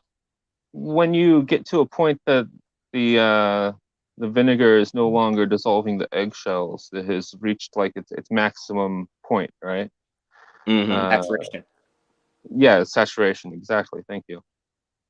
Now you give it a good couple of shakes, there's probably a bit of sediment at the bottom from the dissolved eggshell. But only about a tablespoon or two max per gallon, I believe, for watering plants and whatnot. Otherwise, you're kind of treating it like a synthetic fertilizer. It essentially is a synthetic fertilizer, but it's But it's made in natural form. too. Natural made, yeah. It's like anything else. You can abuse it by not using the proper quantity. Well, Yeah. usually when I use the stuff, I just broadcast it out and I just let it have some time to break down. Yeah, that works Over nicely. See, I'll with my also like to- eggshells, I usually redistribute the eggshells and the bad eggs back to my chickens. There we and let go. them. See, Yeah, if I had chickens, I'd do that. Yeah, that makes sense. I mean they're literally cannibals. They will eat each other, so it doesn't matter to them. You know, it goes back to that term. I brought you into this world. I can take you out. Kind of, yeah. Yeah. Yeah, I've raised some chickens before up on a mountain, and Yeah. man, it's very entertaining sometimes. You know, you go through your garden, you pick the fat hornworm caterpillars, and you give it to the chickens. They just grab a caterpillar and go running, chortling away, and all the other chickens chase after them. Yeah, I love it. It's a lot love of fun. my chickens. What's this? CR? Yeah. What is this? Well, you'll have to see a video on it. I just see a twig. I don't know what it is. I see a twig too. A bunch of stuff I have. Oh, he's got twig and berries. Oh yeah, whatever. I'm just messing with you, CR. So, coffee. What's your favorite kind of coffee? You drink a good amount, you said? The coffee I drink. He doesn't have a specific brand. Got caffeine in it? Good. It's good. It's good. It's like, how much coffee do you drink, CR? Yes. Cool. Tell me what, my favorite trick with coffee, because there's a lot of people who take an ungodly amount of sugar with their coffee because they're trying to reduce the bitterness in their brew, right? I've found that a single pinch of salt cuts the bitterness in coffee better than sugar. Oh yeah, yeah. Any more salt though, and you're just gonna end up with salty coffee. That's just fucking nasty. Right. I do a pinch of salt to kill it. Like if I get Starbucks or whatever, like they look at me weird when I ask them for salt. But then I'm like, yeah, I need like 3 packs of agave sweetener. So, because with my type 1 diabetes, I can even that small pinch, I can still taste the saltiness of the salt. So I had to add that sweetness to it to kill the saltness. I mean the salt flavor that I can taste. I think you're just using too much salt. Maybe. Maybe. Hey man, it'll save that really bad gas station coffee. Oh yeah. Where you have that coffee and you're like, oh man, not even Jesus can save this. Right. I've lived on third shift cop coffee for so long because I'm a security guard. So when I get off, it's like midnight, 1 a.m. and that coffee's been sitting there since like 7 o'clock in the morning. It reminded me of my coffee. I left it outside. I was just like, oh yeah. Good job, CR. Hey, I was rushing in because I saw you were still live. Yeah, that's it. Yeah, I got the show too. Yeah. It looks like perlite. I know. Everyone thinks it's perlite. I'm like, no, you shall see something exciting here. He's got little bugs in it. Well, whatever. You guys know much of anything about aeroponics or hydroponics? Or I haven't done aquaponics. I haven't done that too much. Huh? I just got 2 75-gallon water troughs, and I put in a 15 horsepower sump pump in it to circulate the water. And I use it for my microgreens right now. I have it growing on top of there, and I also have tilapia that's in my aquaponics system. Nice, dude. But well, you're familiar with the system anyways. That's very, very good. I'm For a trying. while, I was operating a aeroponic system for a little while. Oh, nice. They're pretty bitchy systems. Oh yeah. Oh yeah. They need constant monitoring, like a baby. Yes. Well, if, my if, if it tilapia. if it goes out for like 20, 40 minutes, you could end up with dead plants in just a matter of an hour. Right. Oh, with hydroponics. Aeroponics. Aeroponics. Oh yeah, because you need plants are suspended in the air, and you got like a mister system underneath. Yeah, you need energy to circulate the nutrients.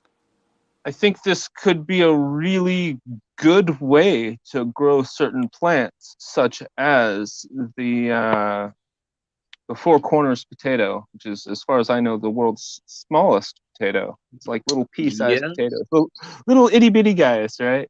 Yeah. I think they're like size of garbanzo beans. They're tiny potatoes. But if you can grow them aeroponically, you might be able to harvest them with something as simple as like a blueberry rake. Huh. That would be an interesting concept. That's not a bad idea, brother. Could be fun. Like, see, the problem I have with my aquaponics is my tilapia are trying to commit suicide all the time. Oh god. Jumping out of the water, huh? Yeah. Yep. They're kind of made to do that. Yeah. It's just one of those things. Like, I came home yesterday. I did my live stream yesterday, and I came home, and there was one of my, he's probably about 5 pounds right now, jumped up out of the water, and he was just flopping on my deck. And I'm like, what are you doing? Like, why do I have the suicidal fish? Like, and how come it never happens when I go fishing in nature? They just fly out of the water. Don't even have to travel. True. They just jump in the boat. What? Yeah, so I was at Home Depot, and I bought one of those black stretch nettings, the nylon nettings, and I'm gonna cover over the top of the opened area, so if they try to jump out or anything, they're just gonna get caught by the net and go back in the water. So hopefully, yeah, that sounds good. Yeah, hopefully. Cool. And it's one of those things. I got one of those. I made it because I watched YouTube on it and about the self-sufficient aquaponic system, where you take those nutrient beads and you drop them into the water, and it turns into like fish flakes, but it also drops the nutrients in the water for the root system. And you do that once a week. Like, if you start on Monday, it has to be Monday every week. Wow. Okay. It's quite a commitment for a water system. Yeah, and it's because the water, even with the circulating pump in it, the sump pump, it's not. It still can get stagnant because it's not enough flow in it to redistribute. The way that they said it was, it's not strong enough to redistribute the minerals needed for the plant to survive. And but that's why you have to add the nutrient boosters to it, the nutrient pellets. But it seems like my my microgreens are not producing enough of the what is it called, algae, for the tilapia to live. Algae? Yeah, Really? You yeah. mean chlorophyll? Well, no, because the fish are supposed to live off of the root system of the plants. The Oh, root are systems are you supposed. saying you're using like a duckweed for Yeah. feeding tilapia? Okay, now I get Yes. it. I understand Yeah. now. I've heard of this And before. yeah, and like the Does it work pretty microgreens are well? supposed. Yeah, I don't know. I have it working probably about. It's going on 2 months now, so Okay. I don't have a good take on it yet. Fair. But my fish, I mean, I started out with 5 in one tank and 5 in another, and now I have like 10 in one and I think 12 in the other now, and they're getting so packed together. I see. Well, tilapia is one of those fish that you can get about a fish per gallon if you're doing things just so. Yeah, it's Pretty good. and Drop was talking to me about it and everything last night. Like these things, I don't know. They're breeding within 2 months. I think they've bred like 5 times. Holy And fuck. yeah, yeah, Oh, that's and insane. it is. Like It's my like, smallest ones right now are probably maybe about 2 inches long, and I got wow. uh 5 of those, like I said, 5 of those in one tank, small babies, and then I've got six, I think six, maybe five if I've miscounted in the other tank. And they're eating their babies. They're Yeah, they'll do that, man. You gotta separate the small ones from the large ones. yeah. Sure. Yeah. Oh, Um, oh, oh. or feed the hell out of the large ones too. Yeah. So, Hey And I'm Oz, how back. you doing? Hi, Oz. All right. Welcome Let's back, try this CR. again. hello, welcome Let's try back. this. Let's try this again. Okay. Right. Let's try this again. Soil. I I know know. what I that told you. is. Oh yeah. Yes. See soil. Want to see soil and snow? There's still snow. There's still snow up here, by the way. Still snowing. He's in Canada. Oh, yeah, that makes Yeah. sense. Oh Hey yeah. Rain, how you doing, sis? Yeah, Yeah. My soul's drying out.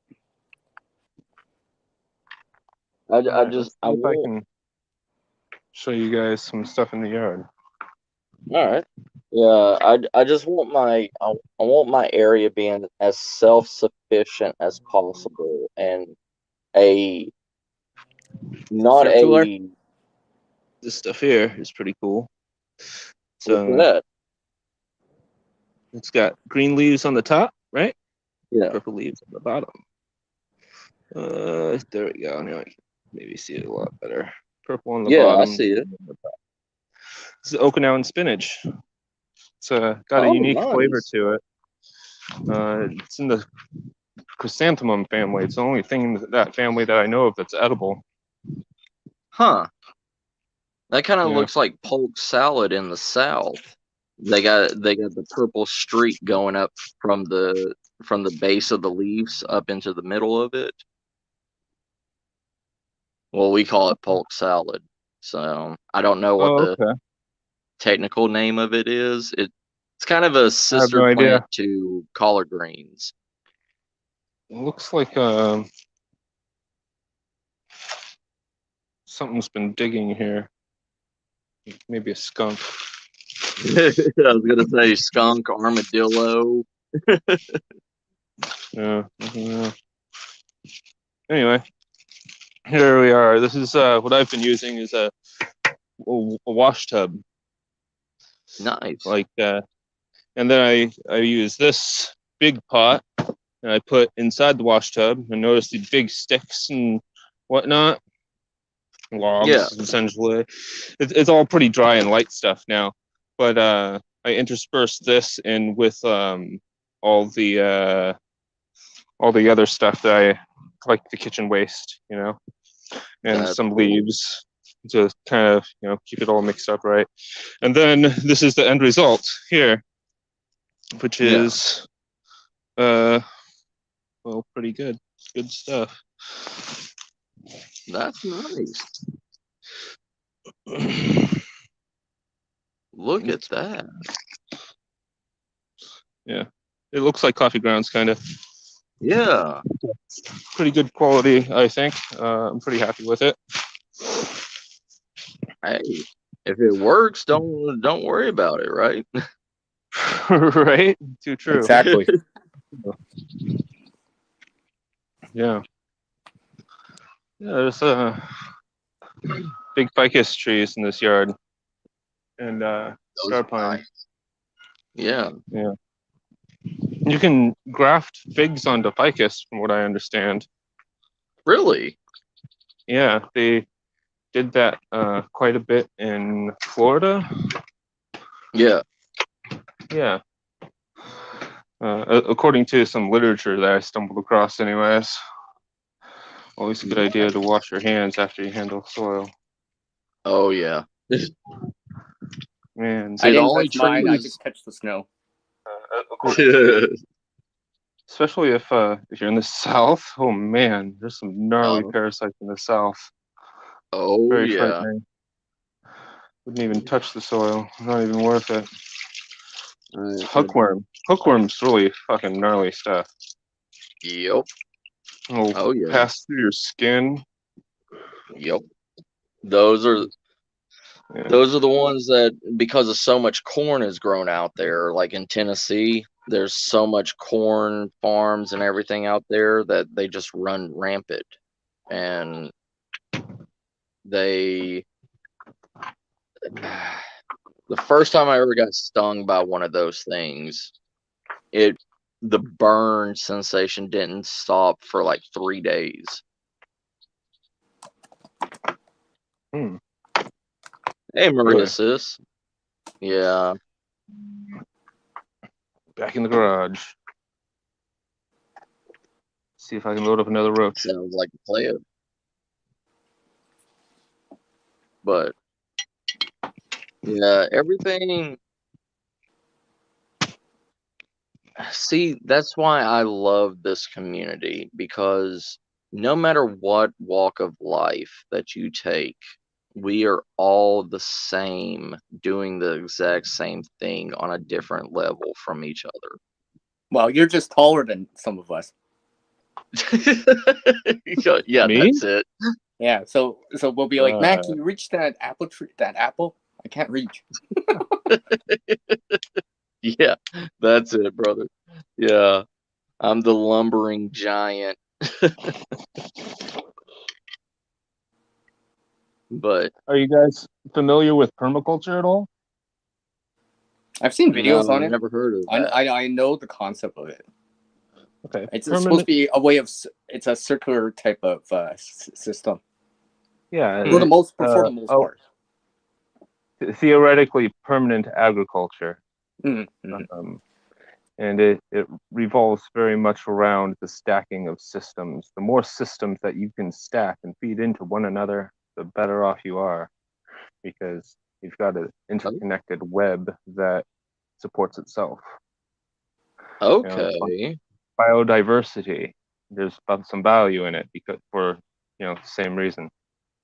Right. But for example, let's say in permaculture, you raise a lot of chickens and you have a little bit of waste. Permaculture would be a way of approaching this waste and not treating it as much of a waste source and more of a but as a resource to use. Resource, exactly. Gotcha. Exactly. So maybe you pick up a pig or two, and you feed the pigs the extra eggs, or the extra chickens even, Right. if you don't eat them. But there's a lot That's of interesting literature on it, and that's there's a kind lot of of like people out there who say it don't work, but From what proof I've is in the seen, I pudding, mean, man. it helps. that.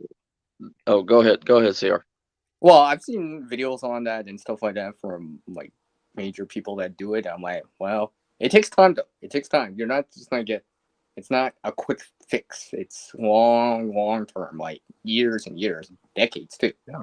But hmm once it establishes itself, it's like, hey, the grass is greener on their side, You everyone, could, so to speak. you can literally have a food forest. Yeah, Well, and because that's See, usually if I remember right, they have swells to trap water in a ditch more, and swell. then Yeah, they build trees on top of it. Well, they put stuff on top, then put trees and start to build it back up. So there's yeah. moisture yeah, in the soil, the trees hold in the moisture, and then the Mhm. cycle gets better as it goes on. Because Yep, there's more to work with. I mean, yep. I'm reusing. They're um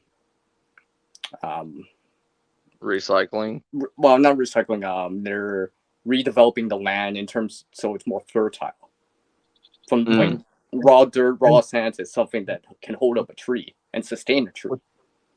what's more Right. is in the West, oftentimes the Army Corps of Engineers, they design the land so that every drop of water that falls on the land can run right off of it. Permaculture kind of takes the opposite approach. We want every drop of water that lands on that piece of land to soak To into be the land. used. Yeah. Yes. And see, So I guess I'm doing that without even knowing about it because like my chickens play the biggest role in my whole entire ecosystem that I've created. Their eggs, their manure, even even if they get killed, I reuse their I I take their bodies and cook them up and everything, and I redistribute it out to my rabbits and my guinea pigs, and I even use their bones and everything. And I Mm. dry the bones out. I ground the bones. I use it as bone meal to go in with the chicken fertilizer into my stuff. Like if if I took my chickens out of the equation, my whole entire ecosystem would completely collapse in on itself because everything runs on the chickens. And yeah, yeah, Like, like just to add second star, I was just thinking to myself, I'm like, because feathers of birds are technically to help them stay warm for the most part. yeah, I was just thinking, I'm like, if you just, in terms of if there was frost, just pile a whole bunch of feathers on top of it, mm-hmm, yeah. you Well, think the that thing that'd so? be a with way of chicken reusing feathers is, something. well, I the don't thing know, with would it chicken work? Maybe. feathers, I mean, what the Sure, hell just probably. fell in my house? I wouldn't be surprised if it would work. It I makes mean, sense you in my think of head. something like down. I mean, like Totally, it's just an dude. extension like that. Totally. I mean, I've heard of a permaculturalist in I believe it's some mountains of Germany who is using uh, straw to insulate plants like bananas and Yes, mangoes winter to prevent them from dying. yes, yeah. Straw and hay. Yeah. That's a major insulator for like my animal coops and everything because they will they know how to use that to their advantage. Like my guinea pigs. My guinea pigs will. I had to put extra hay and um, hay and whatever in there to make them build up a barricade inside they will cover up the walls. They will find holes where the wind is coming in, and they will literally shove the grass or the hay or whatever into the holes, so the wind does not come into their their area. But my chickens, they just lay on it. They don't care about it, you know. But Have you Well, feathers have would be the you same thing. If you got enough of it, I mean, you can do something. have you I- considered raising other kinds of birds, such as turkey, duck, pigeon? Just a suggestion. Unless you're too chicken. I'm just really, because chickens are so much easier than like turkeys, ducks, Well, stuff like that. pigeons could be a good one for you if you just Yeah, if you cull out all the ones that aren't white and just keep all your white pigeons, then you can fly white doves at weddings and funerals, and you yeah, can make a good side business on just that alone. You can keep your birds fed possibly just in that income, and that maybe sounds like a more. good plan. I say I Well, the never bird. thought about that.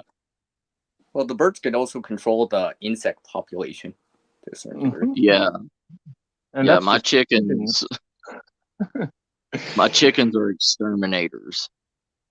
chickens are Like, excellent like that. I mean, I'm sure you don't have any problems with flies. no, I have no problem with flies. I have no problem. The only thing is mosquitoes, because mosquitoes are so Freaking fast. mosquitoes. Yeah. What about okay, mosquitoes? What do I use for mosquitoes here? Not a whole See, lot. I've grown citronella, but the citronella doesn't even affect the mosquitoes. Like, they Yeah, don't they seem care. to acclimate to it. Same thing with Yeah, eucalyptus, and I mean we have a eucalyptus grove not too far from here, and occasionally yeah, I'll walk in this eucalyptus grove. Actually, it's where I slipped and screwed up my hip. yeah, yeah. Hunting for mushrooms in the eucalyptus grove. And I I found a whole lot too. Actually, it's why I was standing on the log that I slipped on.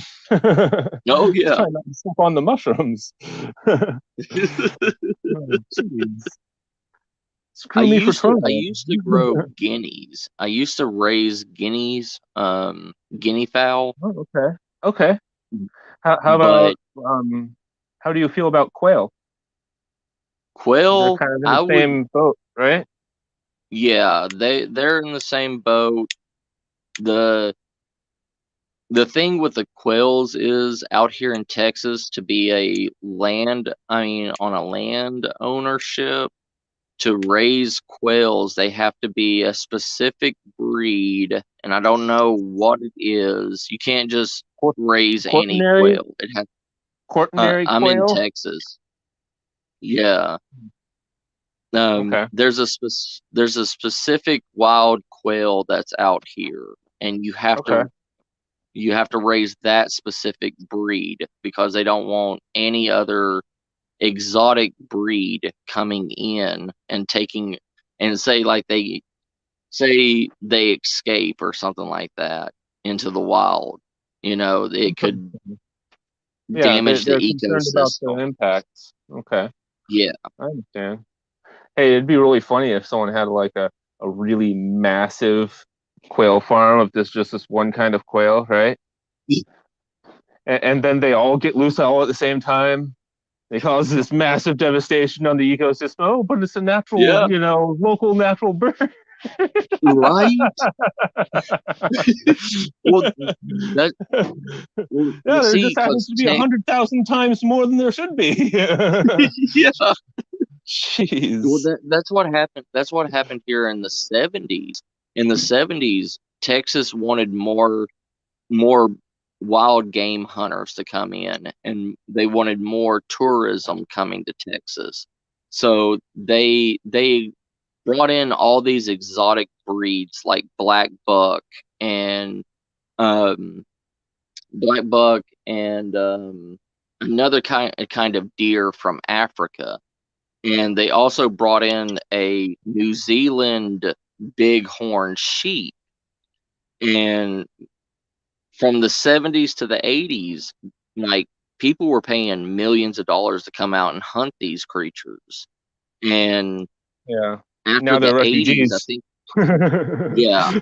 Well, no, they've destroyed the ecosystem and like kicked out the natural breed of like the Texas bighorn rams. They got kicked out by Yeah. the New Zealand sheep, and the black bucks and the other kind of deer has been interbreeding with the white-tailed deer and creating this mixed, weird, like, subspecies of deer.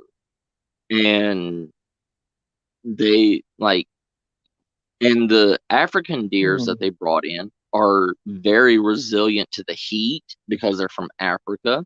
They don't need water sources like whitetails do. So yeah, they've just spread out like a disease. And pretty much we don't have basic whitetails anymore. They're either interbred with another species or something. Oh yeah. And What is that? it's what is that, CR? Or just something I've shown on the channel before. Oh, just something. Just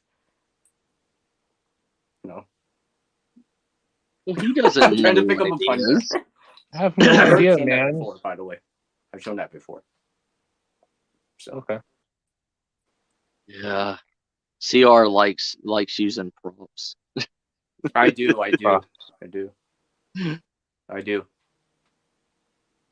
Proper Yes, solos. you do, Drop. Yes, you do.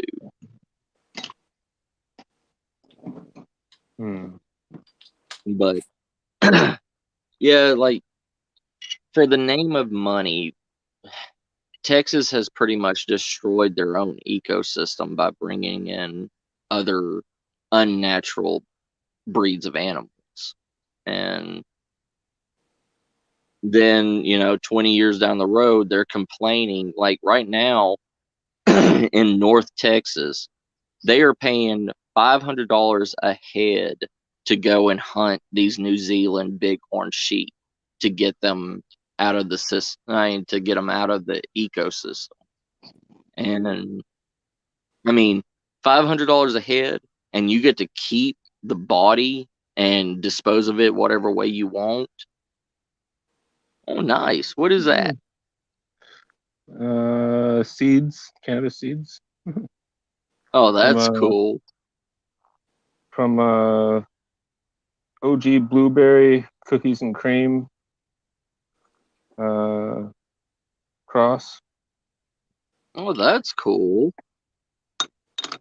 I've got another one here. This is indica. Ken's sister crossed with sour dub and chocolate diesel. Nice. Yeah. Nice. And those were seeds that were obtained from cannabis bought at a dispensary. Really? And they charge like $20 a seed in some cases, which is fucking outrageous. And I'm like, well, this low-end cannabis just paid for itself. You're right. Especially for someone who like knows what to do with seeds, Oh yeah. Yeah, just see, I yourself. Yeah. Exactly. I'm like, I never have to go to that again. Yeah. See, I learned how to grow tobacco seeds like Cherokee Gold and stuff like that. And yeah, I have an interesting story with tobacco when you're done. Remind me. All right. Yeah. But go on. Cherokee? Yeah, Cherokee Gold. I got that from the Cherokee Reservation, which is kind of like a mild tobacco. Then I have what's called the Tuscan Red Vein, and Hmm. it's a stronger tobacco vine, and I sell that at farmers markets. Interesting. Yeah. You're a bit of a tobacconist, eh? Yeah. Cool. Good shit, man. It's good to be well versed in vices of some sort or another. That way, Yes, sir. it's a tradable thing. Right? I know how to brew. I know how to grow most green things. Nice. Nice. See, that's So I seed. I mean, yeah. Yeah. What kind of seed? it's No? hold on, what? I couldn't hear you. I was looking at something, sorry. Huh? Oh. Hold on. What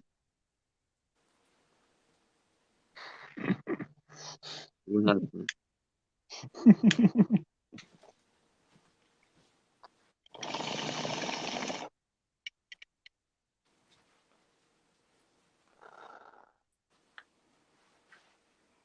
Oh, we lost them again. And the dropout. Again. And he's coming back. I hope you didn't drop out of classes nearly as often as Channel here. Right? No. Okay, I'm gonna have to cut this stream because I hear people in my woods. Because I live on 7 acres. Okay. Hey, Sounds like you guys do you want to talk after for a little bit?